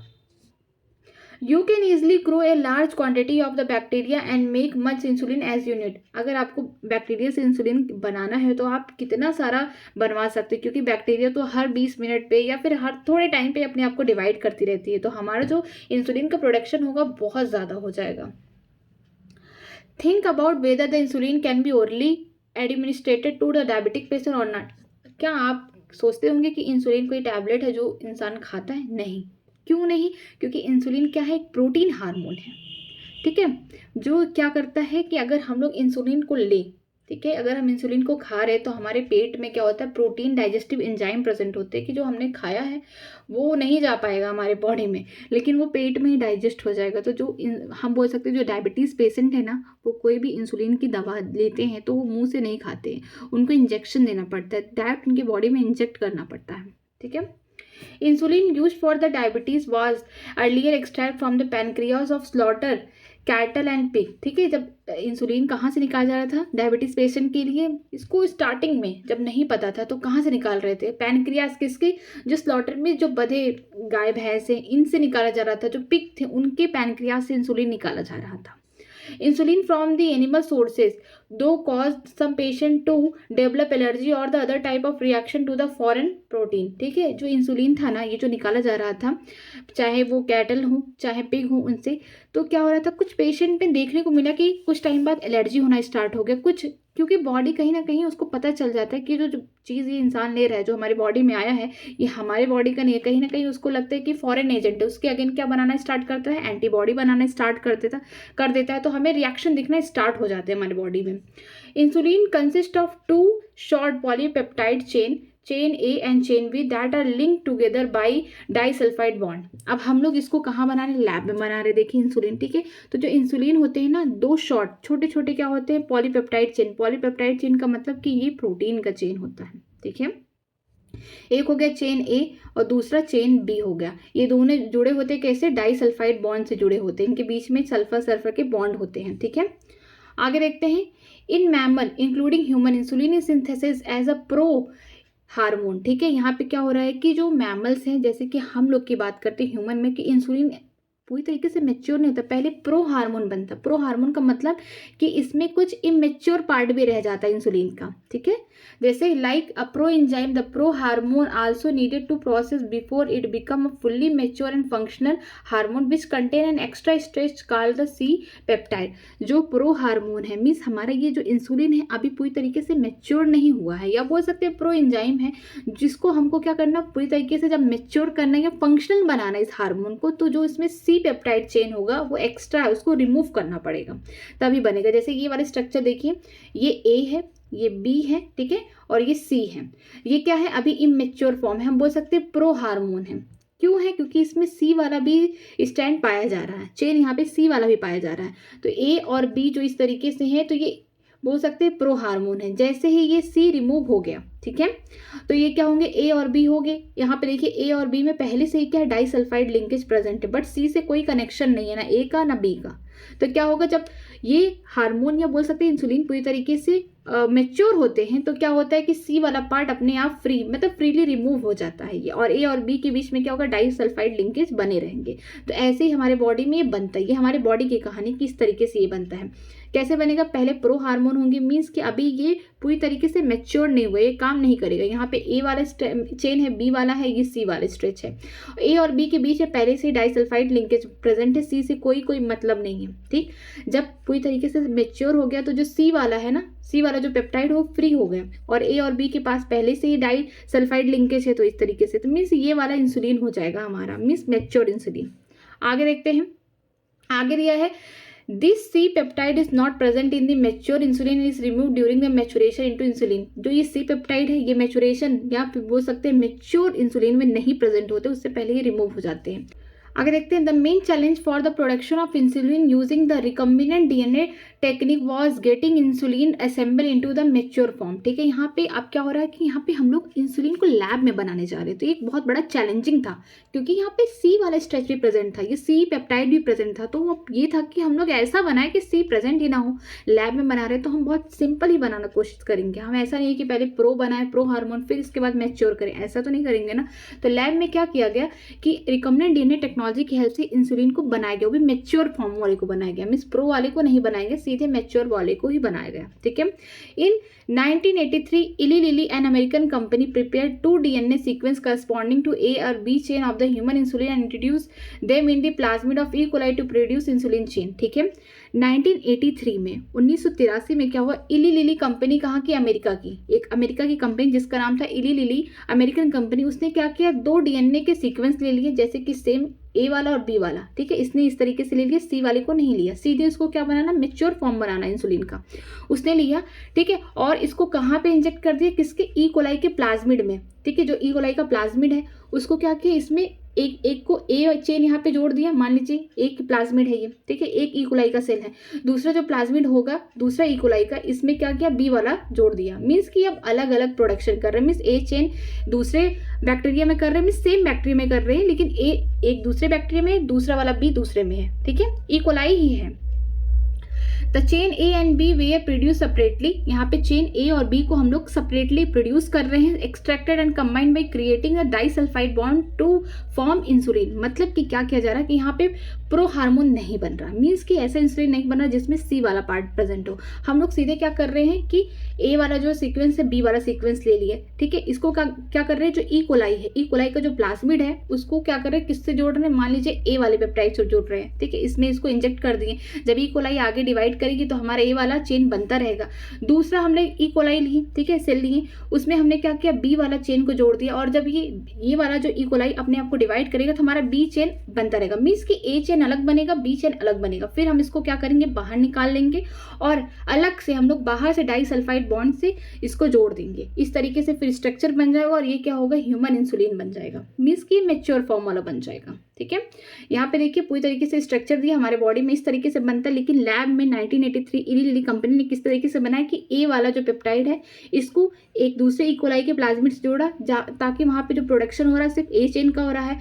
फिर ई कोलाई के दूसरे ई कोलाई में, सेम ई कोलाई में नहीं, दूसरे ई कोलाई के प्लाज्मिड में बी वाला चेन को जोड़ा ताकि वहाँ पे बी वाला हो रहा है। और जब दोनों ढेर सारे बन गए, ई कोलाई ढेर सारे प्रोडक्शन हो गया ए बी चेन का, तो उसने क्या किया, बाहर निकाला और उसको बाहर से डाइसल्फाइड लिंकेज से जोड़ दिया, ठीक है। जीन थेरेपी, ठीक है, तो चलिए इसको स्टार्ट करते हैं। जीन थेरेपी क्या होती है, नाम से लग रहा है कि यहाँ पे हम लोग जीन दे रहे हैं या उससे थेरेपी कर रहे हैं, ठीक है। If a person born with a heredity disease can be correctively therapy is taken for a disease, ठीक है। अगर कोई पर्सन है जिसमें क्या है, अपने पेरेंट्स से, ठीक है, कोई बीमारी आ गई जो जेनेटिकली है, तो क्या हम उसको सही कर सकते हैं जीन थेरेपी से। चलिए देखते हैं जीन थेरेपी होता क्या है। Gene therapy is an attempt to this, ठीक है, हाँ, जो बीमारी माता पिता से बच्चों में होती है हम उसको जीन थेरेपी की हेल्प से उसके जीन में चेंज कर सकते हैं, मीन्स उसको हम सही कर सकते हैं, ठीक है। अब जीन थेरेपी के बारे में दिया है कि जीन थेरेपी होता क्या है।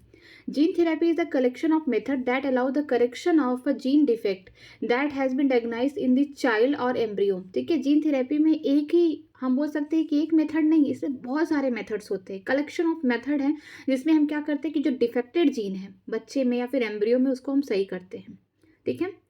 Here genes are inserted into the person cell and tissue to treat disease। यहाँ पे क्या हो रहा है, जो जीन है, जो मतलब डिफेक्टेड जीन है, उसकी जगह पे हम लोग को फंक्शनल जीन, बाहर से हम लोग जो जीन दे रहे हैं सही करने के लिए करेक्शन के तौर पे, तो हम क्या कर रहे हैं, उसको पर्सन के सेल में या फिर टिश्यू में इंजेक्ट करा रहे हैं, मीन्स कि हमको वहाँ पे रिकम्बिनेंट डीएनए टेक्नोलॉजी की हेल्प से हम क्या कर रहे हैं, जो बाहर फंक्शनल हमारा जो भी जीन है जिसको करेक्शन करना, हम उसको क्या करें, रिकॉम्बिनेंट डीएनए की तरह बना रहे हैं, फिर उसको वेक्टर के थ्रू हम पर्सन के सेल या टिश्यू में उसको ट्रांसफॉर्मेशन करा रहे हैं, ठीक है।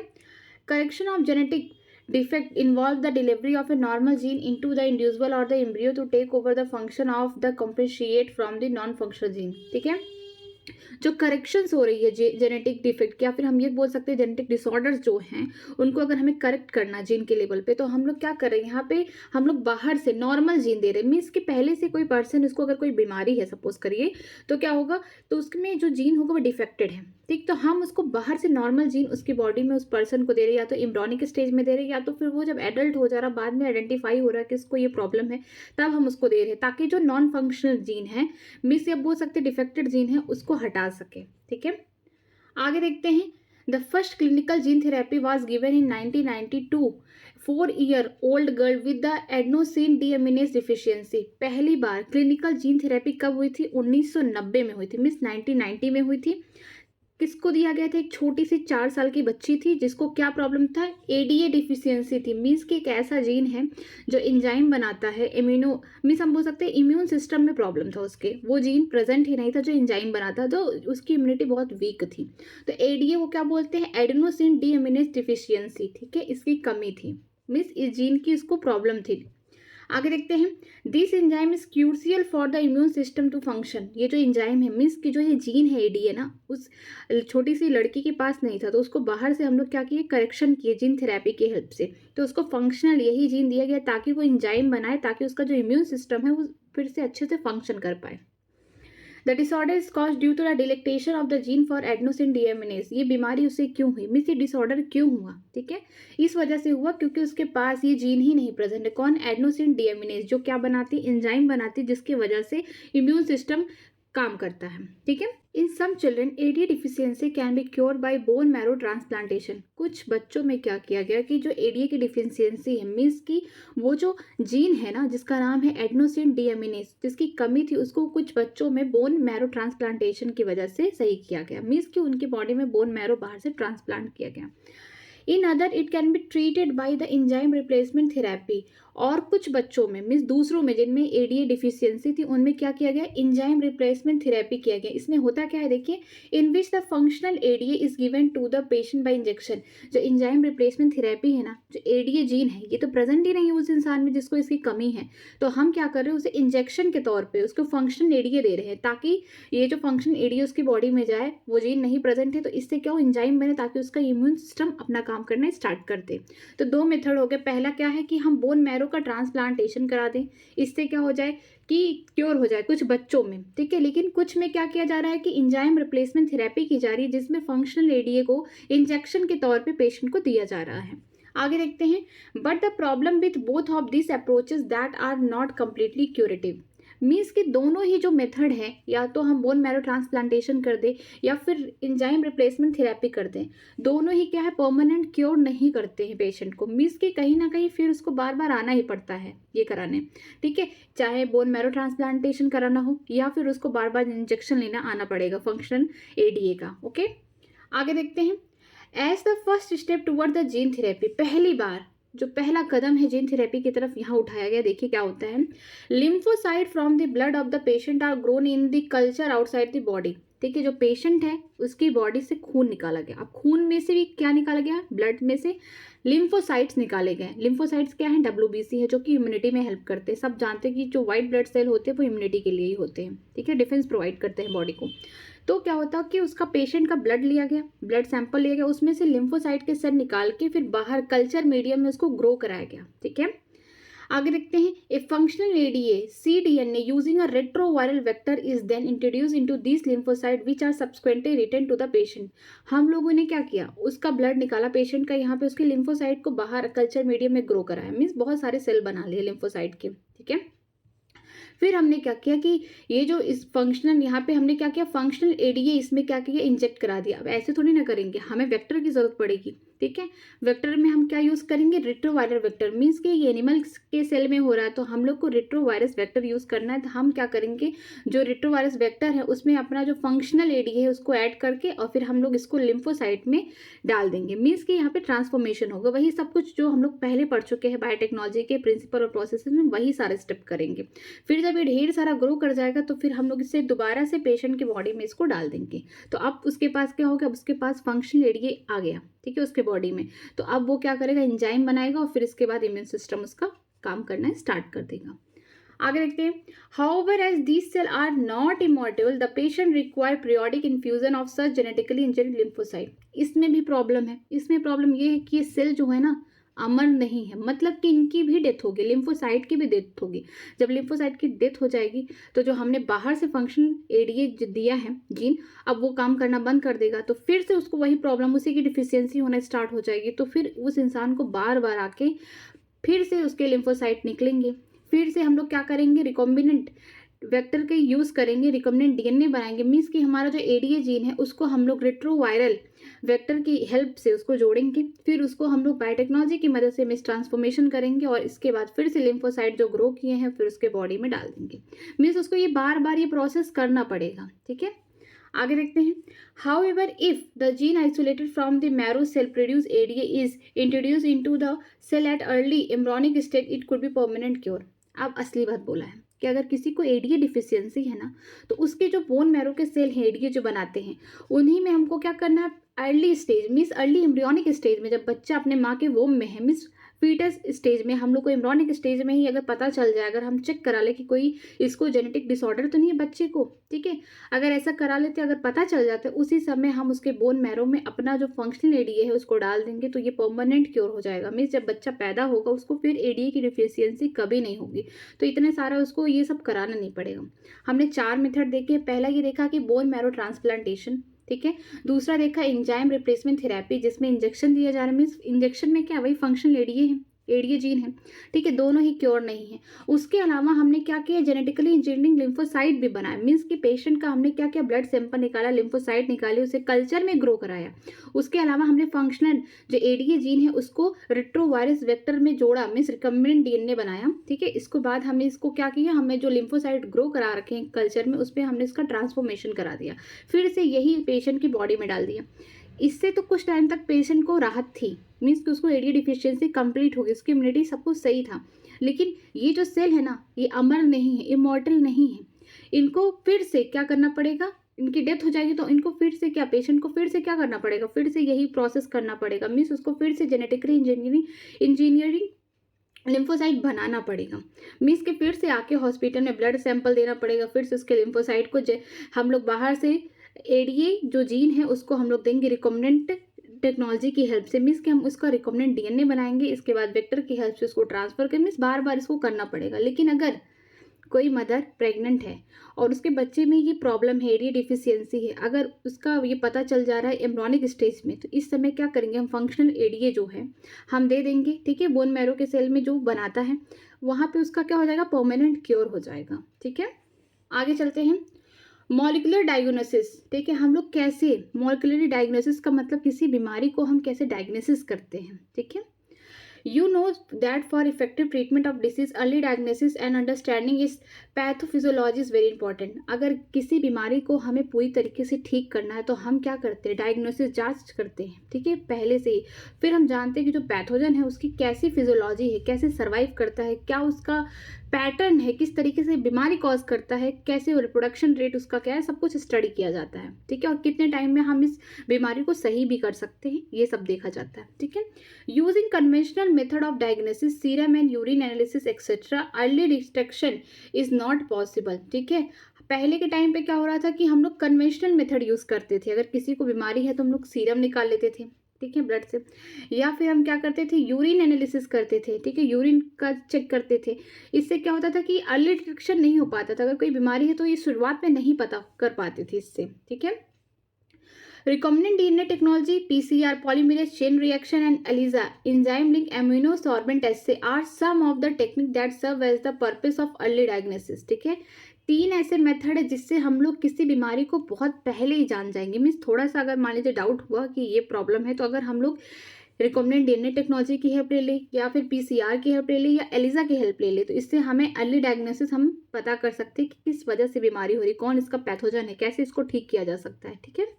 आगे देखते हैं, presence of pathogen bacteria viruses etcetera are normally suspected only when the pathogen has produced a disease symptom, ठीक है। अगर किसी को कोई बीमारी हो जाती है तो चाहे पैथोजन कुछ भी हो, बैक्टीरिया हो, वायरस हो, इससे क्या होगा, जब बीमारी क्या है, सिम्टम्स दिखाएगी। जब किसी इंसान में, कुछ पेशेंट में सिम्टम्स दिखेंगे, लक्षण दिखेंगे, तब हमको लगता है कि हाँ शायद इस पैथोजन की वजह से बीमारी हुई है।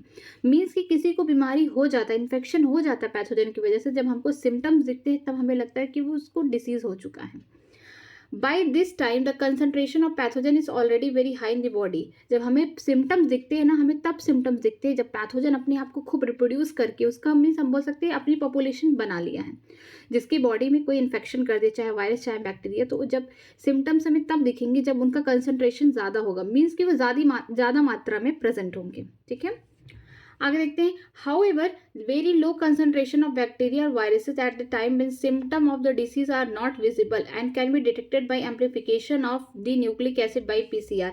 अगर हम चाहते हैं कि कंसंट्रेशन कम है, अभी पैथोजन का भी जस्ट इंटर किया, अभी उसने पूरी तरीके से बीमारी नहीं कर पाया, मीन्स इन्फेक्शन नहीं कर पाया, अपना आबादी नहीं बढ़ा पाई, मीन्स अपनी पॉपुलेशन नहीं बढ़ा पाई है, हम चाहते हैं कि उसका कंसंट्रेशन कम है, चाहे वो बैक्टीरिया हो, वायरस हो, उस टाइम हमें सिम्टम्स भी नहीं दिख रहे, तो हम कैसे डिटेक्ट करेंगे, हम डिटेक्ट करेंगे पीसीआर की हेल्प से। से हम यहाँ पे क्या करेंगे, एम्प्लीफिकेशन करा देंगे न्यूक्लिक एसिड का। मीन्स जिसको बीमारी है, जिसको थोड़ा सा डाउट है कि शायद ये इन्फेक्शन हो सकता है बैक्टीरिया वायरस से, तो क्या करेंगे, उसके कुछ सेल को निकालेंगे, फिर उसके न्यूक्लिक एसिड को एम्प्लीफिकेशन कर देंगे पीसीआर से, तब हमें पता चलेगा कि इन्फेक्शन हुआ है या नहीं हुआ है।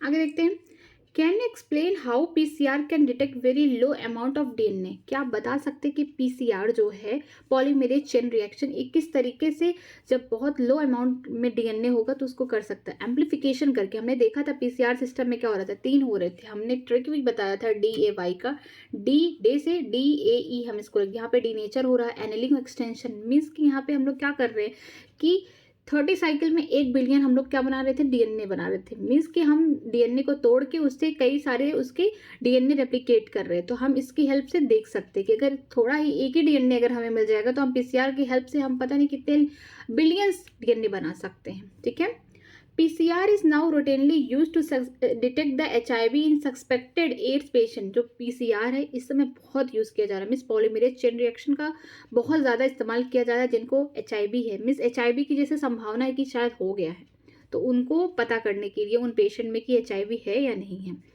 It is being used to detect the mutation in gene in the suspected cancer patient। ये उन कैंसर पेशेंट में भी देखा जा रहा है कि जिनके में जो जीन है म्यूटेशन हो गया, मीन्स जो जीन है वहाँ पे क्या हो गया, चेंजेस हो गए, मीन्स कि कुछ जीन बाहर से ऐड हो गई हैं या डिलीट हो गई हैं, ठीक है, जिसकी वजह से कैंसर हो रहा है। तो इन सब में भी हम लोग को पीसीआर की हेल्प लिया जा रहा है। आगे देखते हैं, it is powerful technique to identify many other genetical disorder. ये बहुत ही ज़्यादा अच्छी टेक्निक है जिससे हम लोग क्या कर सकते हैं, जो जेनेटिक डिसऑर्डर है, बीमारी है, उसको भी पता लगा सकते हैं। ठीक है, आगे देखते हैं, व्हाट इज प्रोब। प्रोब क्या होता है, अब उसके बारे में देखते हैं कि प्रोब होता क्या है। Single standard DNA RNA tag with radioactive molecule. Probe कहते हैं allowed to hybridize to its complementary DNA in a clone of the cell following by detection using the autoradiography. पहले probe क्या होता है, चाहे single standard RNA हो, मान लीजिए आरएनए हो गया, या सिंगल स्टैंडर्ड डीएनए हो, कोई एक ही होगा, वो भी सिंगल स्टैंडर्ड होगा। ठीक है, उसको हम लोग टैग कर देंगे, जोड़ देंगे किसके साथ, रेडियो एक्टिव मॉलिक्यूल के साथ, रेडियो एक्टिव मॉलिक्यूल के साथ जोड़ देंगे। फिर हम क्या करेंगे, इसको हाइब्रिडाइज कराएंगे, मीन्स इसकी कॉम्प्लीमेंट्री, इसका जो सामने वाला एक ही स्टैंड है, सिंगल स्टैंड है, तो इसका दूसरा स्टैंड तो बना ही सकते हैं ना, तो इसी को बोला कॉम्प्लीमेंट्री डीएनए बनाएंगे। कब, जब हम इसका क्लोनिंग करेंगे। ठीक है, और हम इसको कैसे देखेंगे, ऑटो रेडियोग्राफी की हेल्प से देखेंगे कि मतलब प्रोब क्या होता है, सिंगल स्टैंडर्ड होता है, हमेशा याद रखना। अगर सिंगल स्टैंडर्ड होगा तभी तो हम उसका कॉम्प्लीमेंट्री कॉपी, मीन्स एक स्टैंड रहेगा, टेम्पलेट की तरह काम करेगा, तो दूसरा वाला तभी तो बन सकेगा उसका स्टैंड। ठीक है, तो क्या होगा कि हाँ, ये प्रोब जो होते हैं सिंगल स्टैंडर्ड डीएनए हो चाहे आरएनए हो, इसको टैग करते हैं रेडियो एक्टिव मॉलिक्यूल के साथ। ठीक है, इसके साथ टैग करते हैं और इसको हम लोग हम लोग इसको क्या कहते हैं, हाइब्रिडाइज करते हैं, ताकि अपना एक कॉम्प्लीमेंट्री डीएनए बना सके। कहाँ, क्लोन सेल में, जहाँ पे इसका क्लोनिंग हो रहा है। मीन्स हम कह सकते हैं कि जो सिंगल स्टैंडर्ड डीएनए आरएनए खुद का रिप्लिकेशन कर रहा है, मीन्स अपना दूसरा वाला कॉम्प्लीमेंट्री बना रहा है, यही। ठीक है, और हम इसको कैसे डिटेक्शन करेंगे, ऑटो रेडियोग्राफी की हेल्प से, इससे हेल्प देखेंगे, पता करेंगे। The clone having the mutated gene will hence not appear on the photographic film because the probe will not have complementary with mutated gene। जब ये जो क्लोन बनेगा, मीन्स कि यहाँ पे एक डीएनए से दूसरा बन रहा है, फिर ये भी टूट रहा है, फिर दूसरा, इस तरीके से ढेर सारे डीएनए मीन्स क्लोनिंग हो रही है।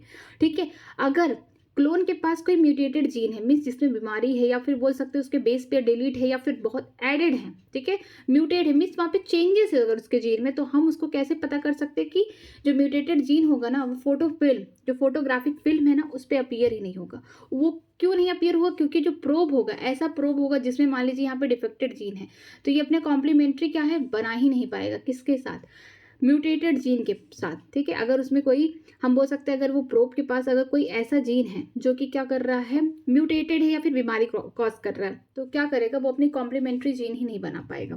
ठीक है, यहाँ पे यही लिखा हुआ है कि जो क्लोन है उसके पास म्यूटेटेड जीन है जो कि अपीयर नहीं होता फोटोग्राफिक फिल्म में, क्योंकि हम लोग यहाँ पे उसको देख रहे, स्टडी कर रहे हैं, डिटेक्शन कर रहे हैं, किसकी हेल्प से, ऑटो रेडियोग्राफी की हेल्प से। ठीक है, जो प्रोब होगा वो अपना कॉम्प्लीमेंट्री नहीं बना पाएगा, किसके साथ, म्यूटेटेड जीन के साथ। आगे देखते हैं, आगे दूसरा मेथड है ELISA. ELISA is based on the principle of antigen antibody interaction. ELISA क्या था, एंजाइम लिंक्ड इम्यूनोसॉर्बेंट एस्से। ठीक है, ये किस पे बेस्ड है, इसका प्रिंसिपल क्या है, एंटीजन एंटीबॉडी इंट्रैक्शन। ठीक है, infection by pathogen can be detected bye presence of antigen. ठीक है, जो इन्फेक्शन है ना, अगर किसी इंसान को इन्फेक्शन है किसी पैथोजन से, तो हम एंटीजन से भी पता लगा सकते हैं। ठीक है। एंटीजन कहाँ प्रेजेंट रहते हैं? एंटीजन मान लीजिए आरबीसी का सेल है ना, तो उसके सेल मेम्ब्रेन के ऊपर एंटीजन प्रेजेंट रहते हैं, और जो प्लाज्मा होगा, ब्लड प्लाज्मा, वहाँ पे एंटीबॉडीज प्रेजेंट रहती है। तो हम इससे भी पता लगा सकते हैं कि जो एंटीजन है वो कैसा है, प्रोटीन है, ग्लाइकोप्रोटीन है, इससे भी हम बीमारी को पता लगा सकते हैं। और by detecting the antibody synthesis against the pathogen, और जो एंटीबॉडी कहाँ बनी है? प्लाज्मा में बनी है, ब्लड के प्लाज्मा में बनी है, किसके अगेंस्ट? पैथोजन के अगेंस्ट। तो हम उससे भी पता लगा सकते हैं कि किसके अगेंस्ट बनी है, कौन सा पैथोजन आ गया है बॉडी के अंदर बीमारी कॉज करने। ठीक है, आगे देखते हैं ट्रांसजेनिक एनिमल। ट्रांसजेनिक एनिमल क्या होते हैं? ऐसे एनिमल जिनमें क्या है, जीन का चेंज कर दिया गया। हमने ट्रांसजेनिक प्लांट भी पढ़े, अब एनिमल में भी देखेंगे कि अगर हम एनिमल के जीन को चेंज कर दे, अपने अकॉर्डिंग कुछ मैनिपुलेट कर दे, तो फिर क्या होगा। ठीक है, animal that have had their DNA manipulate to possess express an extra foreign gene are known as transgenic animal. ऐसे एनिमल जिनका डीएनए मैनिपुलेट या चेंज कर दिया गया और उसने पॉज किया या एक्सप्रेस कर रहा है अपने आप को, ठीक है, जो जीन हमने लगाया है या फॉरेन जीन लगाया, फॉरेन डीएनए लगाया, जो भी लगाया है, वो क्या उसके एक्सप्रेशन को भी एक्सप्रेस कर रहा है। ठीक है, उसके प्रोटीन बनेंगे तो उसके एक्सप्रेशन को भी एक्सप्रेस कर रहा है, उसी को हम बोलते हैं transgenic animal. Transgenic rat, rabbit, pig, sheep, cow, fish, and have produced all over the 95% of all the existing transgenic animal are mice. Means कि हमने एक ही एनिमल को नहीं ट्रांसजेनिक बनाया, हमने रैट को बनाया है, रैबिट को, पिग को, शिप को, काऊ को, फिशेस को भी अब तक हमने ट्रांसजेनिक बना दिए हैं। उसके अलावा इतने सारे जितने भी एनिमल हैं उनमें से भी 95% ट्रांसजेनिक कौन होगा? माइस होगी। माइस का मतलब चूहिया। माइस क्या है? ये बोल सकते हैं कि फीमेल है रैट में। ठीक है, why these animal are produce. हम क्यों ट्रांसजेनिक एनिमल बना रहे हैं? क्या रीज़न है? हम क्यों इतना छेड़खानी कर रहे हैं जीन में एनिमल्स के? ठीक है, how can man benefit from such modification. इंसानों को इससे क्या हेल्प मिल रहा है कि जो हम लोग जीन चेंज कर रहे हैं एनिमल का, मिस ट्रांसजेनिक एनिमल बना रहे हैं, इससे क्या फ़ायदे मिल रहे हैं? अब इस सब के बारे में इसका आंसर दिया है। Let us try and explore some of the common reason. कुछ कॉमन रीजन दिए, जैसे पहला है नॉर्मल फिजियोलॉजी एंड डेवलपमेंट। ठीक है, इसमें पढ़ेंगे transgenic animal can be specifically design to allow the study of how gene are regulated and how they affect the normal function of the body and its development. हम लोग इस तरीके से animal में चेंज करते हैं, ट्रांसजेनिक बनाते हैं कि ताकि हम स्टडी कर सकें कि किस तरीके से जीन काम कर रहा है। ठीक है, कैसे वो नॉर्मल फंक्शन, जो एनिमल होगा उसके भी तो जीन होंगे, किस तरीके से उसके जो नॉर्मल फंक्शन उस पर अफेक्ट कर रहा है। ठीक है, एग्जाम्पल है study of the complex factor involve in growth such as insulin like growth factor. हम लोग स्टडी करते हैं कॉम्प्लेक्स फैक्टर जिसका नाम है ग्रोथ। इंसुलिन ग्रोथ किस तरीके से इफेक्ट कर रहा है, मीन्स कि हम इंसुलिन की ग्रोथ को देख रहे हैं जीन डाल के। By introducing the gene from other species that alter the formation of this factor and studying the biological effect that result, information is obtain from the biological role of the factor in the body. ठीक है, हम दूसरी species से, किसी दूसरी species ला के किसी दूसरे स्पीसीज के अंदर अगर हम लोग जो इंसुलिन ग्रोथ फैक्टर है अगर डाल रहे हैं तो हमको क्या रिजल्ट देखने को मिल रहा है, क्या बन रहा है, क्या रिएक्शन हो रहे हैं, क्या बॉडी उसे एक्सेप्ट कर रही है। मीन्स कि हम पूरी तरीके से जीन को एनालिसिस कर रहे हैं, स्टडी कर रहे हैं कि क्या क्या बॉडी में चेंजेस हो रहा है, क्या वो नॉर्मली जो हमने बाहर से दिया है ग्रोथ फैक्टर वो काम कर रहा है कि नहीं, मीन्स क्या क्या उसके रिजल्ट देखने को मिल रहे हैं, क्या एडवांटेज है, क्या डिसएडवांटेज है, सब कुछ स्टडी करते हैं हम लोग ट्रांसजेनिक एनिमल के अंदर। ठीक है, आगे देखते हैं दूसरा है स्टडी ऑफ डिसीज, कि हम बीमारियों के बारे में स्टडी करेंगे। Many transgenic animal are design to increase our understanding how gene contribute to development of diseases. बहुत सारे ट्रांसजेनिक एनिमल को इस तरीके से डिजाइन किया गया है कि किस तरीके से जीन जो है बीमारी कॉज करने वाली जीन है कैसे बीमारी कॉज करती है, हम उसके बारे में स्टडी करते हैं। ठीक है, ऐसे हमें नहीं पता चल गया कि कैंसर किस तरीके से अपने आप को डिवाइड करता है, इसके बारे में भी इसको अच्छे से स्टडी किया गया होगा, तब हमें पता चला कि कैंसर जो है अनकंट्रोल ग्रोथ करता है, क्या उसका कैसे उसका पैटर्न है डिवीज़न करने का, किस तरीके से पूरे बॉडी में फैल जाता है। मीन्स हम कहीं ना कहीं इसको स्टडी किए हैं उस लेवल पे जाके, तब हमें पता चल रहा है। तो ये पूरा मैकेनिज्म इनसे हम लोग स्टडी करते हैं कि जीन किस तरीके से बीमारी में कॉन्ट्रीब्यूट कर रहा है। These are specially made to serve as a model for the human disease so that investigation of new treatment for disease is made possible। ये इतना ज़्यादा बेनिफिशियल है, ठीक है, कि जो ट्रांसजेनिक एनिमल पता कर रहे हैं या इससे हम स्टडी कर रहे हैं कि जीन किस तरीके से काम कर रही है, मीन्स बीमारी में किस तरीके से हेल्प कर रही है, तो हमें क्या हो रहा है, हम और उसके बारे में इन्वेस्टिगेशन कर पा रहे हैं, जांच पड़ताल कर पा रहे हैं, ताकि हम इसके लिए और अच्छे अच्छे ट्रीटमेंट्स बनाए बीमारी के अगेंस्ट। ठीक है, Today, transgenic model exists for many human diseases such as cancer, cystic fibrosis, rheumatoid arthritis and the Alzheimer's. ठीक है, आज जो ट्रांसजेनिक मॉडल है मीन्स कि जो ट्रांसजेनिक एनिमल है जिसकी हेल्प से कुछ बीमारियों का क्या हो गया है, ट्रीटमेंट हो गया है, जैसे कि हम बोल सकते हैं कैंसर हो गया, cystic fibrosis, rheumatoid arthritis and Alzheimer. ठीक है, आगे देखते हैं। आगे दिया गया है बायोलॉजिकल प्रोडक्ट। अब हम किस तरीके से बायोलॉजिकल प्रोडक्ट बना रहे हैं, मीन्स कि हम क्या कर रहे हैं कि एनिमल के जीन में ना चेंज कर दे रहे हैं। हमें जो प्रोडक्ट चाहिए हमने उसके बॉडी में, उसके सेल में जो डीएनए है उसमें चेंज कर दिया अपना, ठीक है, अपना रिकॉम्बिनेंट डाल दिया उसकी हेल्प से, ताकि हम क्या कर सके, हमारा जो प्रोडक्ट है किसी एनिमल से मिल रहा है। ठीक है, यहाँ तक हम लोग पहुँच गए हैं। देखते हैं, medicine required to treat certain human disease can contain biological product but such product are ऑफर एक्सपेंसिव।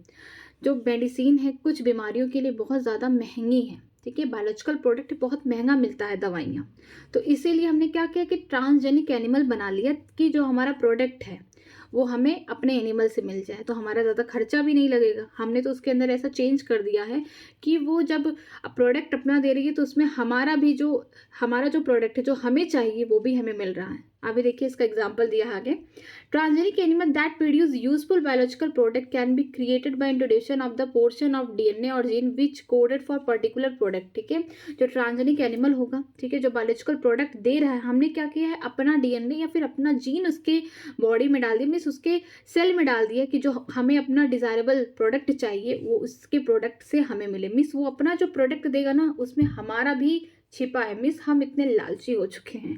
अब देखिए एग्जाम्पल में क्या दिया है, ह्यूमन प्रोटीन जिसको बोलते हैं alpha 1 antitrypsin use to treat emphysema. Emphysema एक बीमारी है जिसमें क्या होता है, जो एल्वेलाई के वॉल होते हैं ना उनका सरफेस एरिया कम हो जाता है, जिसकी वजह से क्या होता है, ट्रांसफ्यूज़न नहीं हो पाता, मीन्स जो गैसेस का एक्सचेंज है CO2 और ऑक्सीजन का नहीं हो पाता है। तो इसमें जो आगे की जो एल्वोलाई की सरफेस वो सिकुड़ने लगती है, हम कह सकते हैं कि वो सही से काम नहीं करता है। तो उस बीमारी को ट्रीट करने के लिए ह्यूमन का प्रोटीन बनाया गया जिसका नाम है अल्फा 1 एंटीट्रिप्सिन, जिसकी हेल्प से हम क्या कर रहे हैं, इस बीमारी को ठीक कर रहे हैं। आगे देखते हैं, similar attempt are made for the treatment of phenylketonuria and cystic fibrosis. दोनों ही बीमारी क्या है, मेंडेलियन डिसऑर्डर है। ऐसे ही और सारे मीन्स की चेंजेस किए गए ट्रांसजेनिक एनिमल में ताकि हम फिनाइल कीटोनूरिया जैसी बीमारी और सिस्टिक फिब्रोसिस से भी छुटकारा पा सकें। ठीक, In 1997, the first transgenic cow Rosie produced the human protein in rich milk 2.4 ग्राम पर लीटर। 1997 में पहली बार एक ऐसी गाय थी जिसमें हमने क्या किया, उसके जीन में चेंज कर दिया, उसको ट्रांसजेनिक काऊ बना, जिसको प्यार से उसका नाम रखा गया रोजी। ईयर बहुत इंपॉर्टेंट है, नाम भी इंपॉर्टेंट है। 1997 में, और पहली ट्रांसजेनिक काऊ थी जिसका नाम है रोजी, जो क्या प्रोड्यूस करती थी, ह्यूमन प्रोटीन। उसका जो दूध था ना उसमें जो प्रोटीन आता था ह्यूमन प्रोटीन था, मीन्स 1 लीटर दूध में 2.4 ग्राम क्या था, प्रोटीन था, इतना प्रोटीन था। ठीक है, the milk contain the human alpha lactalbumin. ठीक है, जो ह्यूमन की प्रोटीन थी वो कौन सी थी, उसका नाम था अल्फा लैक्ट एल्ब्यूमिन, ये प्रोटीन था। was nutritionally a more balance product for the human baby than the natural cow milk.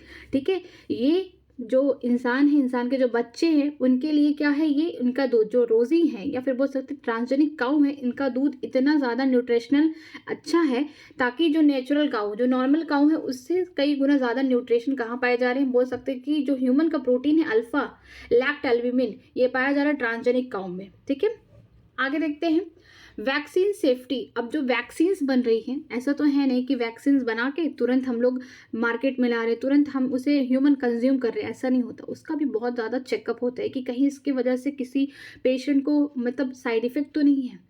सब कुछ सेफ्टी के साथ ही तब जाके मार्केट में किसी चीज़ को बेचा जाता है। तो इसमें देखते हैं, transgenic mice are being developed for the use in the testing the safety of vaccine before they are used on human. ठीक है, अब यहाँ पे माइस का यूज़ किया जा रहा है। ठीक है, ट्रांसजेनिक माइस का यूज़ किया जा रहा है जिसके जीन में चेंज कर दिया गया है।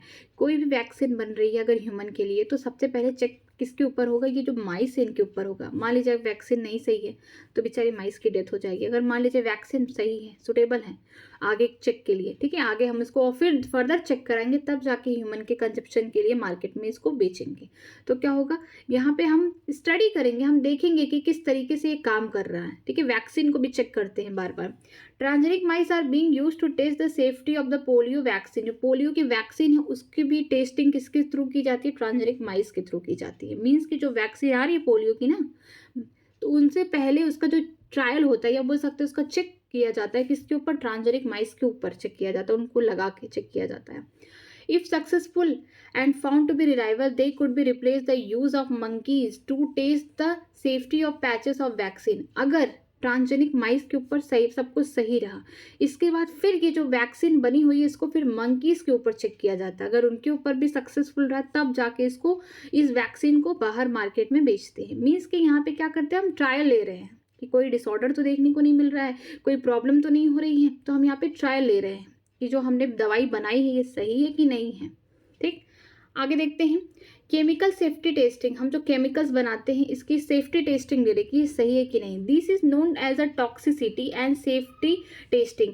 हम इसे कह सकते हैं जहरीली, या फिर बोल सकते हैं सेफ्टी टेस्टिंग कर रहे हैं। मीन्स कि हम जो टेस्ट कर रहे हैं ये जो सही जो केमिकल बनाई ये सही है कि नहीं, ये टॉक्सिक तो नहीं है ह्यूमन के लिए, ऐसा हम ये सब चेक कर रहे हैं। कहाँ कर रहे हैं, देखिए the procedure is the same as that are use for testing the toxicity of drugs. अगर कोई दवा बन गई, ठीक है, दवा बना दी जो खाने वाली दवा, तो इसका क्या करेंगे, हम ट्रायल लेंगे, हम चेक करेंगे ट्रांसजेनिक एनिमल के ऊपर कि कहीं ये जहरीली तो नहीं है, कि अगर कोई इंसान खाएगा तो मर नहीं जाएगा, या फिर कोई साइड इफेक्ट तो नहीं देखने को मिल रहे हैं। तो हम इसे बोल सकते हैं टॉक्सिसिटी। मीन्स अगर निगेटिव इम्पैक्ट पड़ेगा तो कहीं ना कहीं जहरीला है इसीलिए ना, तो इसीलिए इसको बार बार टॉक्सिसिटी बोला जा रहा है।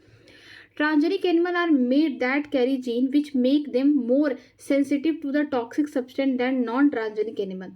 ट्रांसजेनिक एनिमल को इतना ज़्यादा सेंसिटिव बनाते हैं टॉक्सिक सब्सटेंस के लिए, जहरीली चीज़ों के लिए, जितना कि नॉन ट्रांसजेनिक से ज़्यादा। मीन्स कि अगर नॉन ट्रांसजेनिक एनिमल, नॉर्मल कोई माइस है जिसका कोई भी चेंज नहीं किया गया जीन पे, वो अगर कोई टॉक्सिक चीज़ खा ली तो खाने के बाद वो मर जाएगी, उसको पता ही नहीं चलेगा। लेकिन जो ट्रांसजेनिक माइस है जिसमें हमने चेंजेस किए जीन में, उसको पता चल जाए कि सामने वाली जो चीज़ रखी, जो सब्सटेंस रखा है, ये क्या है, जहरीला है, वो बहुत सेंसिटिव रहेगी। तो यही कहने का मतलब है कि जो ट्रांसजेनिक एनिमल में हम ऐसे जीन डाल देते हैं कि वो जो सेंसिटिव होते हैं किसके अगेंस्ट, जो टॉक्सिक सब्सटेंस है, और जो बेचारे नॉन ट्रांसजेनिक एनिमल उन्हें पता ही नहीं चलता और मर जाते हैं खाने के बाद। They are then expose to toxic substance and effect are study. ठीक है, जो ट्रांसजेनिक एनिमल है उनको एक्सपोज किया जाता है, उनको किसके पास लाया जाता है, टॉक्सिक सब्सटेंस के पास, फिर हम उसके स्टडी करते हैं। ठीक है, toxicity testing in such animal will allow us to obtain a result in less time. ठीक है, जो ट्रांसजेनिक एनिमल होते हैं, अगर हमें किसी भी बोल सकते हैं सेफ्टी टेस्टिंग या टॉक्सिसिटी टेस्टिंग में अगर हमको देखना है कि हम जल्दी हम चेक करें कि जो केमिकल है, जो ड्रग्स है, सही है कि नहीं, इसमें कोई टॉक्सिक सब्सटेंस तो नहीं है, कोई रिएक्शन तो नहीं कर रहा है, कि ये जो ट्रांसजेनिक एनिमल की हेल्प से बहुत कम समय में हम जल्दी सारे टॉक्सिसिटी को चेक कर सकते हैं। ठीक है, आगे देखते हैं एथिकल इश्यूज। अब एथिकल इश्यूज क्या होते हैं, देखिए the manipulation of the living organism by human race can not go on any further without regulation. ठीक है, जो इंसान है ये क्या कर रहा है, मैनिपुलेट कर रहा है, अपनी चीज़ पाने के लिए, अपने प्रोडक्ट्स पाने के लिए क्या कर रहा है, जीन में चेंज कर रहा है। क्या ऐसा होना सही है, ऐसा करना सही है? Some ethical standards are required to evaluate the morality of all the human activity that might help or the harm the living organism। ठीक है, जो ये हमारे एथिक्स स्टैंडर्ड क्या कहते हैं कि जो हम ह्यूमन एक्टिविटी कर रहे हैं, हम जो लोग क्या कर रहे हैं, बायोटेक्नोलॉजी की हेल्प से हम कुछ ऑर्गेनिज्म के जीन में जो चेंज कर रहे हैं, क्या उसके लिए हार्मफुल नहीं है, उसमें उसकी डेथ नहीं हो रही है, क्या ये करना सही है? मीन्स कि अब हम इमोशनल लेवल पे बात कर रहे हैं। पहले हमने प्रोडक्ट निकालना सीख लिया सब कुछ, फिर हमारे जो एथिकल इश्यूज है वो क्या कह रहे हैं उसके बारे में देख रहे हैं। Going beyond the morality of such issue, the biological significance of such things is important. ठीक है, अगर हम बात करते हैं मोरालिटी के बारे में बात कर रहे हैं अगर, तो हम क्या कर रहे हैं, बायोलॉजिकल सिग्निफिकेंस को भी देखते हुए चल रहे हैं कि क्या क्या फायदे मिल रहे हैं हमको इससे। ठीक है, genetic modification of organism can have unpredictable result which when such organism are introduce into the ecosystem, जो हम लोग मॉडिफिकेशन कर रहे हैं जीन के लेवल में किसी भी ऑर्गेनिज्म में, वो अनप्रेडिक्टेबल रिजल्ट दे सकता है, अच्छा भी दे सकता है बुरा भी दे सकता है, जब हम उस ऑर्गेनिज्म को अपने इकोसिस्टम में इंट्रोड्यूस करें। ज़रूरी नहीं कि जिस प्रोडक्ट के लिए हम लोग इंट्रोड्यूस किया, मान लीजिए हमने ऐसा जीन दिया है कि जिसमें हमारा प्रोडक्ट हो, उसका उल्टा रिएक्शन भी हो सकता है हमारे इन्वायरमेंट में, हमारे इकोसिस्टम में, ठीक है। तो ये ज़रूरी नहीं है कि जितनी बार हम मॉडिफिकेशन करें जेनेटिक लेवल पे किसी भी ऑर्गेनिज्म में तो हमारा प्रोडक्ट ऑब्टेन ही हो। मीन्स कभी कभी क्या होता है कि उल्टा रिजल्ट भी आना स्टार्ट हो जाता है। आगे देखते हैं। Therefore the Indian government has set a organisation such as GAAC, genetically engineering approval committee, which will make decision regarding to the validity of the GM research and the safety of the introducing GM organism for the public services। इसीलिए कहीं उल्टा result नहीं आ रहा है, कहीं बेचारा जो transgenic animal है उसको तो प्रॉब्लम नहीं हो रहा है, कहीं ऐसा तो नहीं उसकी स्पीसीज ही खत्म हो रही है। मैं सब चीज़ को बैलेंस करके चलना है अपने इकोसिस्टम में। तो क्या किया जा रहा है कि जो इंडिया के गवर्नमेंट है उन्होंने एक ऑर्गेनाइजेशन सेटअप की है जिसका नाम है जेनेटिकली इंजीनियरिंग अप्रूवल कमेटी। ये इंपॉर्टेंट है। इसके तहत डिसीजन लिया जाएगा कि किस ऑर्गेनिज्म में हमें जेनेटिकली मॉडिफिकेशन करना है, कैसे हमें सेफ्टी रखनी है उस ऑर्गेनिज्म में भी। मिस की जैसे मान लीजिए हमने माइस लिया, ट्रांसजेनिक माइस बनाया, तो उसका भी ख्याल रखना। उसके अलावा जो चीज़ हम उससे ऑब्टेन कर रहे हैं, जो प्रोडक्ट ऑब्टेन कर रहे हैं, उसका भी ध्यान रखना है कि ह्यूमन या पब्लिक के लिए ख़राब तो नहीं है, पब्लिक सर्विसेज का भी ध्यान रखना है। मीन्स कि यही कहने का मतलब है कि जो भी काम कर रहे हैं हमें बहुत सही तरीके से करना है ताकि किसी भी ऑर्गेनिज्म को कोई तकलीफ ना हो। आगे देखते हैं। The modification uses of the living organism for public services as food and medicine sources for example has also created problem with patent grant for the same. जो मॉडिफिकेशन की गई है किसी भी लिविंग ऑर्गेनिज्म में, किसके लिए की गई है, सारी चीज़ें क्यों की जा रही है, पब्लिक सर्विसेज के लिए की जाए। जैसे खाना, फूड हो गया, एग्रीकल्चर में हमने देखा, मेडिसिन के सोर्सेज में देखा, इसमें भी प्रॉब्लम है। प्रॉब्लम ये है कि लोग कहते हैं कि हमने पेटेंट कराया, सेम चीज़ बना के दूसरे देश वाले भी यही बना के कह देंगे। ये वैक्सीन बन गई, मान लीजिए इंडिया में कोई वैक्सीन, तो अगर अमेरिका वाले बना लिए उसको तो कहेंगे कि हमने इसको पेटेंट किया। मीन्स कि इसमें भी कॉन्ट्राडिक्ट चलता रहता है सेम थिंग्स के लिए। There is growing public anger that certain company are being granted the patent for the product and technology that make the use of genetical material, plant and other biological resource that have long been identified, developed and used by farmer and indigenous people of the specific region and country. ठीक है, public का भी गुस्सा है, इसलिए anger है। क्यों है? क्योंकि जो फार्मर है, जो देसी जगह है, मान लीजिए इंडिया की बात की, इंडिया से अगर नीम लेके जा रहे हैं, टर्मरिक लेके जाके प्रोडक्ट बना रहे हैं कहीं फॉरेन कंट्री में, ये कह रहे हैं कि ये प्रोडक्ट हमने लॉन्च किया है, तो इंडिया के लोगों को गुस्सा तो आएगा ही ना, क्योंकि टर्मरिक है या फिर नीम है, ये सब प्लांट कहाँ से उग रहे हैं, इंडिया से उग रहे हैं। वो अपना प्रोडक्ट बना के अपनी टेक्नोलॉजी यूज़ करके उसको पेटेंट करा देंगे कि हमने बनाया है, हमने डेवलप किया है। तो ये भी क्या है, एक गुस्सा है पब्लिक का। ठीक है, आगे देखते हैं। Rice is an important food grain. अब राइस के बारे में बात करते हैं कि जो राइस है, चावल है, ये बहुत इंपॉर्टेंट फूड ग्रेन है। The presence of which goes back thousand of year in the agriculture. किसका एग्रीकल्चर? एशिया एग्रीकल्चर हिस्ट्री में। राइस आज से नहीं है, मीन्स कि जो हम चावल खा रहे हैं आज से नहीं है, हजारों साल पहले से है। किसकी हिस्ट्री पढ़ेंगे? जब हम एशिया एग्रीकल्चर हिस्ट्री पढ़ेंगे तब हमें पता चलेगा कि चावल आज से लोग नहीं खा रहे, हजारों साल पहले से खा रहे हैं। ठीक है, there are an estimate 2 lakh variety of rice in India alone. एक आंकड़ा लगाया गया कि लगभग 2 लाख वैरायटी जो राइस की है इंडिया में अकेली है। मीन्स एशिया इतना बड़ा कॉन्टिनेंट है, तो सिर्फ इंडिया की बात की गई तो वहाँ पे सिर्फ 2 लाख वैरायटी है किसकी? राइस की है। The diversity of rice in India is one of the richest in the world. जो डाइवर्सिटी है राइस की, इतनी सारी वैरायटीज़ के साथ जो राइस है इंडिया में, ये बोल सकते हैं दुनिया भर में सबसे ज़्यादा अगर वैरायटी पाई जा रही है राइस की तो सिर्फ इंडिया में पाई जा रही है, बहुत रिचेस्ट है। बासमती राइस, अब हम एक राइस की बात कर रहे हैं, बासमती राइस हर कोई जानता होगा, अब इसके बारे में देखते हैं। Is a distinct for the its unique aroma and flavour and are 27 documented variety of basmati are grown in India. ठीक है, जो बासमती राइस है इतना यूनिक क्यों है? क्योंकि इसकी खुशबू अच्छी है, उसका अरोमा अच्छा है, उसका फ्लेवर अच्छा है, मीन्स खाने में बहुत टेस्टी है, सूंघने में भी बहुत अच्छा स्मेल आता है। ठीक है, तो अरोमा की वजह से फेमस है और साथ में फ्लेवर की वजह से, और उसकी 27 वैरायटी जो है इंडिया में उगाई जाती है। ठीक है, बासमती राइस की। There is a reference to basmati in the ancient texts and florok and the poetry as it has been grown for century। ठीक है, बासमती के बारे में हमारी पुरानी एशियन जो किताबें हैं उनमें देखा गया, हमारे कल्चर में देखा गया, हमारी जो कविताएं उनमें भी इसका वर्णन किया गया है कि आज से नहीं, कई 100 साल से इसको उगाया जा रहा है इंडिया में, ठीक है। इन 1997, अभी हमने 1997 में एक चीज़ पढ़ा था, यहाँ देखिए ईयर बहुत मैटर करता है। देखिए यहाँ पे देखिए 1997 में पहली बार ट्रांसजेनिक काऊ आई जिसका नाम रोजी है, जिससे जो उसका 1 लीटर का जो मिल्क था उसमें 2.4 ग्राम ह्यूमन रिच प्रोटीन मिल रहे थे, जिसका नाम था अल्फा एल्ब्यूमिन, ठीक है, अल्फा लैक्ट एल्ब्यूमिन, ठीक।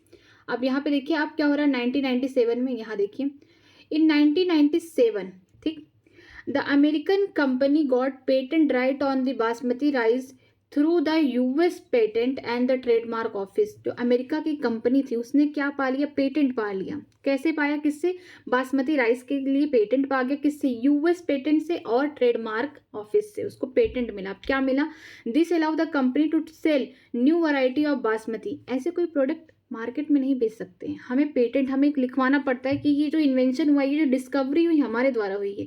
कोई आके ये भी क्लेम कर सकता है नहीं नहीं ये मेरे थॉट्स थे, मैंने ये कहा है, मैंने ये किया है पहले से, ऐसा भी हो सकता है। लेकिन यहाँ पे क्या, हर चीज़ का पेटेंट कराना पड़ता है। मीन्स हम बोल सकते हैं कि अपने नाम कराना पड़ता है कि हमने किया, ये मेरा है, ये मेरे थॉट्स है, ये मेरी वैरायटी है, जो भी है, ठीक है। तो यहाँ पे क्या किया, जो अमेरिका की कंपनी उसने अपने पेटेंट पा लिया, किससे पाया, यूएस पेटेंट से और ट्रेडमार्क ऑफिस से। उसने क्या किया कि नई वैरायटी बना दी, किसकी, बासमती राइस की, और उसको कहाँ बेचा, यूएस में बेचा और अब्रॉड में बेचना स्टार्ट कर दिया। अब वो नई वैरायटी क्या थी उसके बारे में देखिए, this new variety of basmati had actually been derive from Indian farmer variety, ठीक है। जो नई वैरायटी है ना, ये कहाँ से लाया गया, इंडियन जो फार्मर अपने खेतों में जो बासमती की राइस की मतलब कल्टीवेशन करते हैं ना, वहाँ से लाया गया। मीन्स कि इनका ही उगाया हुआ चीज़ लेके वो लोग क्या कर रहे हैं, उसमें थोड़ा सा चेंज कर दिए, नई वैरायटी बना के फिर उसको अब्रॉड में यूएस में बेच रहे हैं। अब देखिए क्या करते हैं वो लोग, Indian basmati was crossed with the semi dark variety and claim is a invention और द नोवेटरी। देखिए ये क्या कर रहे हैं कि एक वैरायटी क्या ले ली है, इंडिया की बासमती है जो खूब मतलब उसके खूब फसल निकल रहे हैं, और एक सेमी डार्क है। मीन्स कि एक ऐसी बासमती का प्लांट है, या बोल सकते हैं वो छोटा है, एक वैरायटी बहुत छोटा है हाइट में, बट इसका प्रोडक्शन कम है। तो इन दोनों का क्रॉस करा के एक हाइब्रिड बना दिए, ठीक है। हाइब्रिड क्या बनाए कि प्लांट छोटा रहेगा, मीन्स बासमती का जो पौधा है, बोल सकते हैं जो पैडी प्लांट है, ये क्या होगा, छोटा रहेगा और इसमें प्रोडक्शन ज़्यादा होंगे। तो इसको नई वैरायटी बना दी है कि प्रोडक्शन जो हाई हो रहा है बासमती का इंडिया में, उसका ले लिए जीन, और जो ऐसे बासमती थे जो छोटे हाइट के थे, शॉर्ट हाइटेड प्लांट थे, उनका क्रॉस करा दिया ताकि दोनों ही डिजायरेबल कैरेक्टर आ गए उस प्लांट में। मीन्स कि वो छोटा रहेगा, सेमी डॉर्फ रहेगा और प्रोडक्शन भी हाई होगा। तो इसको उन्होंने क्या बना दिया, नई वैरायटी बना के इसको यूएस अब्रॉड हर जगह बेच रहे हैं, ठीक। The patent extend to a function equivalent implies that the other people selling basmati rice could be restricted by patent। ये बात हमें कह रहा है कि हमें रोकना चाहिए ऐसे लोगों को जो बासमती राइस को ही अपना मीन्स अपना बोल रहे हैं कि हमने ये ऐसा काम किया, हमने ये आविष्कार किया, हमने ये नई वैरायटी लाई है। तो ऐसा करने से रोकना चाहिए, क्योंकि ये जो बासमती है जो प्रोडक्शन हो रहा है, ये कहाँ से, इंडिया के जो फार्मर उगा रहे हैं खेतों में, उन्हीं का वैरायटी है।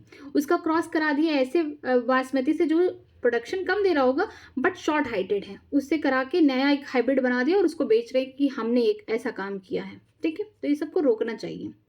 आगे देखते हैं, several attempt have also been made to patent uses product and the processes based on the Indian traditional herbal medicine example turmeric नीम, ठीक है। और बहुत सारे पेटेंट किए गए हैं, जैसे कि इंडिया में टर्मरिक होता है, नीम मीन्स कि हम बोल सकते हैं हल्दी है, नीम है, इंडिया से लेके जाके इसका प्रोडक्ट बना के बेच रहे कि हमने ये किया, हमने बनाया है, हमारा एक नया प्रोडक्ट है। ये मीन्स कि सब चीज़ें चुरा चुरा के अपना प्रोडक्ट बना के उसको बेच रहे हैं और पेटेंट करा दिए कि हमने बनाया है इसे, ठीक।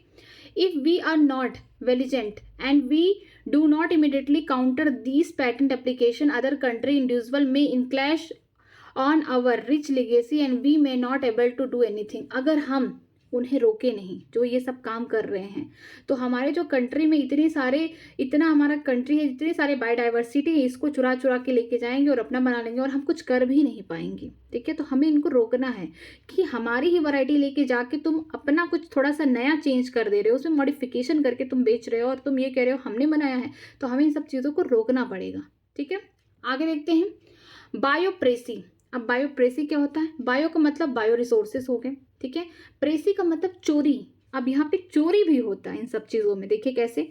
बायोप्रेसी is the term use to refer to the use of bioresources by multinational company and other organization without proper authorization from the country and the people consume without the complimentary payment। इसमें क्या हो रहा है, जो bio resources हैं कौन चुरा रहा है, जो मल्टीनेशनल कंपनी है, बड़ी बड़ी कंपनियां हैं वो, और कुछ अदर ऑर्गेनाइजेशन के लोग वो क्या कर रहे हैं कि बिना गवर्नमेंट की परमिशन लिए, बिना गवर्नमेंट की कुछ भी, मतलब उनके पास कोई भी सर्टिफिकेट नहीं है, कुछ भी नहीं है, और ना ही लोगों से परमिशन लिए, उनकी चीज़ें, उनकी जो बायो रिसोर्सेज है उसे चुरा के लेके जा रहे हैं और अपने यहाँ उसका बोल रहे हैं कि उसमें कुछ चेंज करके अपने यहाँ बेच रहे हैं, मीन्स कि उसको अपने नाम पे पेटेंट करा ले रहे हैं। तो ये क्या है, बायो प्रेसिंग। यहाँ पे लोग जो यूज़ करते हैं बायो रिसोर्सेज उसका चोरी कर रहे हैं, कौन, मल्टीनेशनल कंपनी, उसके साथ साथ कुछ और ऑर्गेनाइजेशन है, ना गवर्नमेंट का किसी तरीके से परमिशन ले रहे हैं, ना ही उस कंट्री के लोगों से, और ना उन्हें पेमेंट कर रहे हैं। ठीक है, आगे देखते हैं। Most of the industrial nation are rich in financially but poor in biodiversity and traditional knowledge. बहुत सारी ऐसी कंट्री जो जहाँ पे बहुत इंडस्ट्रीज हैं, मीन्स कि फाइनेंशियली तो बहुत स्ट्रांग है, लेकिन उनको अपने बायोडाइवर्सिटी के बारे में, अपने ट्रेडिशनल नॉलेज नहीं है, मीन्स कि वो पैसा कमाने में व्यस्त है, अपनी जो सांस्कृतिक है या फिर बोल सकते हैं जो उनके यहाँ जो ईजिली अवेलेबल है बायो रिसोर्सेज, उनके बारे में थोड़ा भी जानकारी नहीं है। In contrast the developing and the under developed world is the rich in the biodiversity and traditional knowledge related to bio resources. लेकिन इसके अलावा जो अभी कंट्री डेवलप कर रही, जैसे कि इंडिया डेवलपिंग कंट्री है, अंडर डेवलप्ड है, जो अभी डेवलप करने के लिए है, मीन्स अभी करने वाली है, वो सारी जो कंट्रीज है या वर्ल्ड है, ठीक है, ये क्या कर रही हैं, अपने बायोडाइवर्सिटी के बारे में जा रही है, अपने ट्रेडिशनल नॉलेज के बारे में जा रही है, जो बायो रिसोर्स से जुड़े हुए हैं। ठीक है, traditional knowledge related to the bioresource can be exploited to develop a modern application and can use to the save time, effort, expenditure during the year commercialization। हमें ट्रेडिशनल नॉलेज इसलिए इकट्ठा करना है कि मान लीजिए हमारे पास कुछ ऐसे बायो रिसोर्सेज हैं जिसका हम क्या कर सकते हैं, प्रोडक्ट बना के मार्केट में बेच सकते हैं। तो अगर हमें नॉलेज रहेगा अपने ट्रेडिशनल चीज़ों का, अपने बोल सकते हैं कि अपने बायोडाइवर्सिटी के बारे में, जब अगर हमें नॉलेज रहेगा तो हम उसमें अच्छे से कुछ प्रोडक्ट बनाएं, हमें कम टाइम लगेगा क्योंकि हमने उसके बारे में नॉलेज रखा, हमें पहले से स्टडी, हमें कम एफर्ट लगाना पड़ेगा और हम ईजिली उसको बेच सकते हैं। तो ये बहुत ज़रूरी है कि अगर हम कोई प्रोडक्ट बना रहे हैं तो उससे पहले हमें नॉलेज रहना चाहिए कि कहाँ से हम कौन कौन से रॉ मटेरियल यूज़ कर रहे हैं, सब कुछ पता रहना चाहिए। ठीक है, there has been growing realisation of injustice, inadequate competition and benefit sharing between developed and developing country. ठीक है, यहाँ पे रियलाइजेशन हुआ कि यहाँ पे इनजस्टिस हो रहा है। ठीक है, चीज़ें सही नहीं है, कुछ बेनिफिट कौन सी कंट्रीज पा रही है, जो डेवलप्ड है पूरी तरीके से उसे, और जो डेवलपिंग कंट्री, मीन्स कि ये दोनों मिलके अपना ही काम करना स्टार्ट कर रहे हैं। Therefore, some nations are developing law to prevent such unauthorized exploitation of their bioresources and traditional knowledge। इसीलिए कुछ नेशन को जो डेवलपिंग है उनको क्या, उन्होंने अपने लॉ, जो उनके कानून है उसको तोड़ दिए। ठीक है, और क्या कर रहे हैं, अनऑथराइज्ड काम करना स्टार्ट कर दिए बिना परमिशन के, मीन्स कि ये बायो प्रेसी करना स्टार्ट कर दिए हैं, बायो रिसोर्सेज को, ट्रेडिशनल नॉलेज को, ये सब क्या कर रहे हैं, छुपा रहे, चुरा रहे हैं दूसरे का भी। ठीक है, The Indian Parliament has recently cleared the second amendment of the Indian patent bill that takes such issue into the consideration, including the patent term, emergency provision and the research and the development initiative। इसीलिए जो India का parliament है उसने एक bill दिया, means Indian patent bill, जिसमें कहा second amendment के तौर पे कि ये जो सारी चीज़ें कंसंट्रेशन है, मीन्स जो पेटेंट करना है, इमरजेंसी प्रोविज़न है, जो रिसर्च है, या फिर बोल सकते हैं कोई चीज़ का इनिशिएटिव डेवलपमेंट, ये सब पे पूरा देखा जाएगा। ऐसा नहीं है कि कोई दूसरी कंट्री आ रही है और इंडिया का ही सब कुछ ट्रेडिशनल नॉलेज है, बायोडाइवर्सिटी है, उसके ही प्रोडक्ट छुपा के लेके जाके बायोप्रेसी कर रही है, मीन्स ये सारे काम कर रही है। तो ये सारी चीज़ें किसके अंडर में आएगी, सेकेंड अमेंडमेंट के अंडर में आएगी, जो इंडियन पार्लियामेंट के बिल के थ्रू हुआ है। ठीक, ये चैप्टर तो खत्म हो गया है, चलिए समरी में देख लेते हैं। Biotechnology has given to humans several useful products by using micro plants, animal and their metabolic machinery। जो बायोटेक्नोलॉजी है ह्यूमन के लिए बहुत बेनिफिशियल है, उसके प्रोडक्ट, जैसे कि हमने क्या किया है, माइक्रो प्लांट, एनिमल, उनके मेटाबॉलिक पाथवे के साथ या मशीनरी के साथ क्या किया है, अपना प्रोडक्ट्स ऑब्टेन किया है। Techniques of the tissue culture and somatic hybridization offer vast potential for manipulation of plant in vitro to produce new variety। ठीक है, टिश्यू कल्चर हो या फिर सोमेटिक हाइब्रिडाइजेशन हो। टिश्यू कल्चर में हम क्या कर रहे थे कि हम छोटे से सेल से, एक्स प्लांट का छोटा सा सेल ले रहे थे, टिश्यू, उसको कहाँ ग्रो करा थे, विट्रो कल्चर मीन्स लैब में ग्रो करा रहे थे। हम क्या कर रहे थे कि जो वैरायटीज़ थी वो सब कहाँ बना रहे थे, लैब में बना रहे थे, तो इससे हमें नई वैरायटी भी मिल रही थी। Recombinant DNA technology has made it possible to engineer the microbe, plants and animals such that they have novel capacity. ठीक है, रिकॉम्बिनेंट डीएनए टेक्नोलॉजी की हेल्प से हमने माइक्रोब्स हुए, प्लांट हुए, एनिमल हुए, उनमें क्या किया, उनके जीन में चेंज किया, जिसकी वजह से उसकी जो कैपेसिटी थी या बोल सकते कैपेबिलिटी थी वो भी बढ़ गई. ठीक.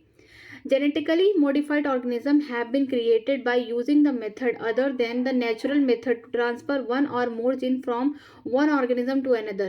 ठीक है, हमने क्या किया, जेनेटिकली मॉडिफाई ऑर्गेनिज्म बनाए जिसकी वजह से हमें एक नेचुरल मेथड मिला कि हम एक जीन को दूसरे जीन में ट्रांसफर कर पा रहे किसी ऑर्गेनिज्म में. Generally using the technique such as recombinant DNA technology. हमने देखा कि रिकम्बिनेंट डीएनए टेक्नोलॉजी में क्या कर रहे थे, जो हमारे डिजायरेबल जीन था उसको हम वेक्टर में जोड़ रहे थे और फिर इसको हम दूसरे ई कोलाई, मान लीजिए कोई बैक्टीरिया है जिसका क्या हो रहा है कि बहुत जल्दी जल्दी रेप्लिकेशन हो रही है या फिर डिवीजन हो रहा है, उसमें हम क्या करें, ट्रांसफॉर्मेशन करा रहे हैं और फिर इसके बाद जब ढेर सारा ऐसा बन गया हमारा डिजायरेबल जीन या डिजायरेबल डीएनए तो उसको हम होस्ट की बॉडी में इंजेक्ट कर रहे हैं. आगे देखिए, GM plant have been useful in increasing the crop yield, reduce post harvest loss and make the crop more tolerate to the stress. हमने ऐसे प्लांट क्या क्या किया, जीन चेंज कर दिया, मीन्स उसको जेनेटिकली मॉडिफाई प्लांट कर दिए ताकि हमारा जो क्रॉप का यील्ड है वो ज़्यादा हो, जो लॉस हो रहे थे पोस्ट हार्वेस्ट लॉस वो भी कम हो, हमारा जो क्रॉप है वो टॉलरेट करे जब स्ट्रेस पड़े, मीन्स बारिश नहीं हो रही है, बहुत ठंड है, बहुत ज़्यादा टेम्परेचर है, तो ये सब में क्या करे, अपने आप को स्टैंड करके सर्वाइव कराए. ठीक है, इसके अलावा हमने ये भी देखा कि हम पेस्ट रेजिस्टेंट बनाए थे कि कोई भी पेस्ट अगर आके लग जा रहा तो उसके अगेंस्ट हमारा जो जेनेटिकली मॉडिफाइड प्लांट था उसको मार दे रहा था. ठीक है, हमने न्यूट्रिशनल वैल्यू भी बढ़ाई थी जैसे कि गोल्डन राइस. ठीक है, ये क्या करता है, विटामिन ए की कमी को पूरा कर रहा था. तो हम इस तरीके से पूरा जीन मॉडिफाई कर दिया प्लांट में जिससे हमारा बेनिफिशियल प्रोडक्ट मिलता रहे प्लांट से. There are several GM crop plant with improved nutritional value of food and reduce the reliance on chemical pesticide, pest and resistant crop. हमने कुछ जेनेटिकली मॉडिफाई क्रॉप में क्या किया, अपना न्यूट्रिशनल वैल्यू रख दिया जैसे कि गोल्डन राइस. ठीक है, देखने में सुनहरा है और नाम से भी लग रहा है कि इससे क्या हो रहा है, विटामिन ए की कमी पूरी हो जा रही है. ठीक, इसके अलावा हमने जो केमिकल या जो हम फर्टिलाइजर यूज़ करते हैं उससे भी हमको छुटकारा पाने के लिए हमने प्लांट को इतना रेजिस्टेंट बना दिए ताकि हम ये केमिकल फर्टिलाइजर ये सब पेस्टिसाइड वगैरह यूज़ ना करें. आगे देखते हैं, recombinant DNA technology processes have made immense impact in the area of health care by enabling the mass production of safe and more effective therapeutics. ठीक है, रिकम्बिनेंट डीएनए टेक्नोलॉजी की हेल्प से हमने क्या किया कि बहुत ज़्यादा मीन्स लार्ज मास प्रोडक्शन पे हमने दवा बनाई जो कि बहुत ज़्यादा इफेक्टिव है. Since the recombinant therapeutics are identical to the human protein that do not induce unwanted immunological response and are free from risk of infection as was observed in case of similar product isolated from non-human resources. ठीक है, जो recombinant DNA technology की help से जो हम drugs बना रहे हैं, ठीक है, जो एंजाइम्स बना रहे हैं, ये सब क्या है, बहुत ज़्यादा इफेक्टिव है. इनका कोई भी रिस्क नहीं है कुछ बीमारी कॉज करने का या साइड इफेक्ट कॉज करने का. जैसा कि हम क्या करते थे कि इंसुलिन वाले केस में क्या होता कि पहले पिग के पैनक्रियाज से या फिर कैटल के पैनक्रियाज से इंसुलिन निकाल के ह्यूमन पेशेंट को दे दिया जाता है जिसको डायबिटीज़ थी. लेकिन इससे करने से क्या, उसके अंदर बहुत सारे साइड इफेक्ट देखने को मिल रहे थे, उसके अंदर बहुत रिएक्शंस हो रहे थे उसके अगेंस्ट. लेकिन जो रिकम्बिनेंट डीएनए टेक्नोलॉजी की हेल्प से जब इंसुलिन बना तो इससे क्या होगा, पेशेंट में इसके अच्छे इफेक्ट देखने को मिले, इसके साइड इफेक्ट्स नहीं देखने को मिले. तो यही कहने का मतलब है कि जो रिकम्बिनेंट डीएनए टेक्नोलॉजी से दवा बनती है वो बहुत इफेक्टिव होती है, कारीगर होती है, लेकिन उसके कोई साइड इफेक्ट या फिर कोई भी चांसेस नहीं होते फेलियर होने के. आगे देखते हैं, आगे लिखा गया है कि human insulin is made in the bacteria yet the structure is absolutely identical to that of natural. जैसे कि हमने देखा था कि जो ह्यूमन का इंसुलिन कहाँ बन रहा था, बैक्टीरिया के सेल में बन रहा था कि एक इकोलाई में हम लोग कर रहे थे, ग्रोथ करा रहे थे कल्चर, दूसरा वाला बी वाला दूसरे इकोलाई में, और जब दोनों ढेर सारा बन गया तो ए और बी को हम लोग डाइसल्फाइड लिंकेज से जोड़ दिए, जो एकदम सिमिलर स्ट्रक्चर है कि किसी भी ह्यूमन के पैनक्रियाज में जो इंसुलिन बनते हैं उनके जैसा सिमिलर स्ट्रक्चर है. ठीक है, हम उसको लैब में बना रहे हैं. आगे देखते हैं, transgenic animal are also used in understand how gene contribute to development of disease by serving as a model of human diseases such as cancer, cystic fibrosis, rheumatoid arthritis and Alzheimer. ठीक है, हम transgenic animal means ऐसे animal हैं जिनके gene में हमने manipulation कर दिया, चेंजेस कर दिया ताकि हम स्टडी कर सकें कि किस तरीके से जीन कंट्रीब्यूट कर रहे हैं या डेवलपमेंट कर रहा है बीमारी कॉज करने का. ठीक है, तो इससे हमें पता चला कि ह्यूमन में अगर कोई बीमारी हो रही है तो किस तरीके से उसका जो पैथोजन है या फिर बोल सकते हैं इन्फेक्शियस एजेंट है उसका जीन किस तरीके से काम कर रहा है, कैसे बीमारी उसमें फैला रहा है. ठीक है, जैसे कि कैंसर हो गया, सिटिस फिब्रोसिस हो गया, रूमेटॉइड आर्थराइटिस हो गया, अल्जाइमर, इनके केसेस में. जीन थेरेपी क्या है? Gene therapy is the initiation of the gene into the individual cell and the tissue to treat the disease, specially hereditary disease. ठीक है, जो जीन थेरेपी है यहाँ पे हम लोग क्या कर रहे हैं, ऐसे जीन को उस इंसान के अंदर डाले जिसको क्या है, जीन में डिफेक्ट है या फिर वो जीन ही प्रेजेंट नहीं है, मीन्स कि उसके माता पिता से वो जीन आया तो बच्चे में लेकिन फंक्शन नहीं हुआ, या आया ही नहीं, मीन्स कि कहीं ना कहीं वो क्या है, जेनेटिकली डिसऑर्डर है। ठीक, तो उसको सही करने के लिए, करेक्ट करने के लिए जीन थेरेपी का इस्तेमाल किया जाता है। It does so by replacing a defective muted allele with a functional one or the gene target which involve the gene amplification। ये किस तरीके से किया जाता है? यहाँ पे जो डिफेक्टेड एलील है या फिर डिफेक्टेड जीन है उनको हटाया जाता है, और यहाँ पे हम बाहर से फंक्शनल जो जीन है जिनमें नहीं प्रेजेंट है, हम बाहर से फंक्शनल जीन पेशेंट की बॉडी में डालते हैं ताकि क्या हो सके, वो क्योर हो सके। ठीक है, viruses that attack their host and introduce their genetic material into the host cell as a part of a replication cycle used as vector to transfer the healthy gene or the more recently portion of the gene। ठीक है, viruses की बात यहाँ पे क्यों की गई है?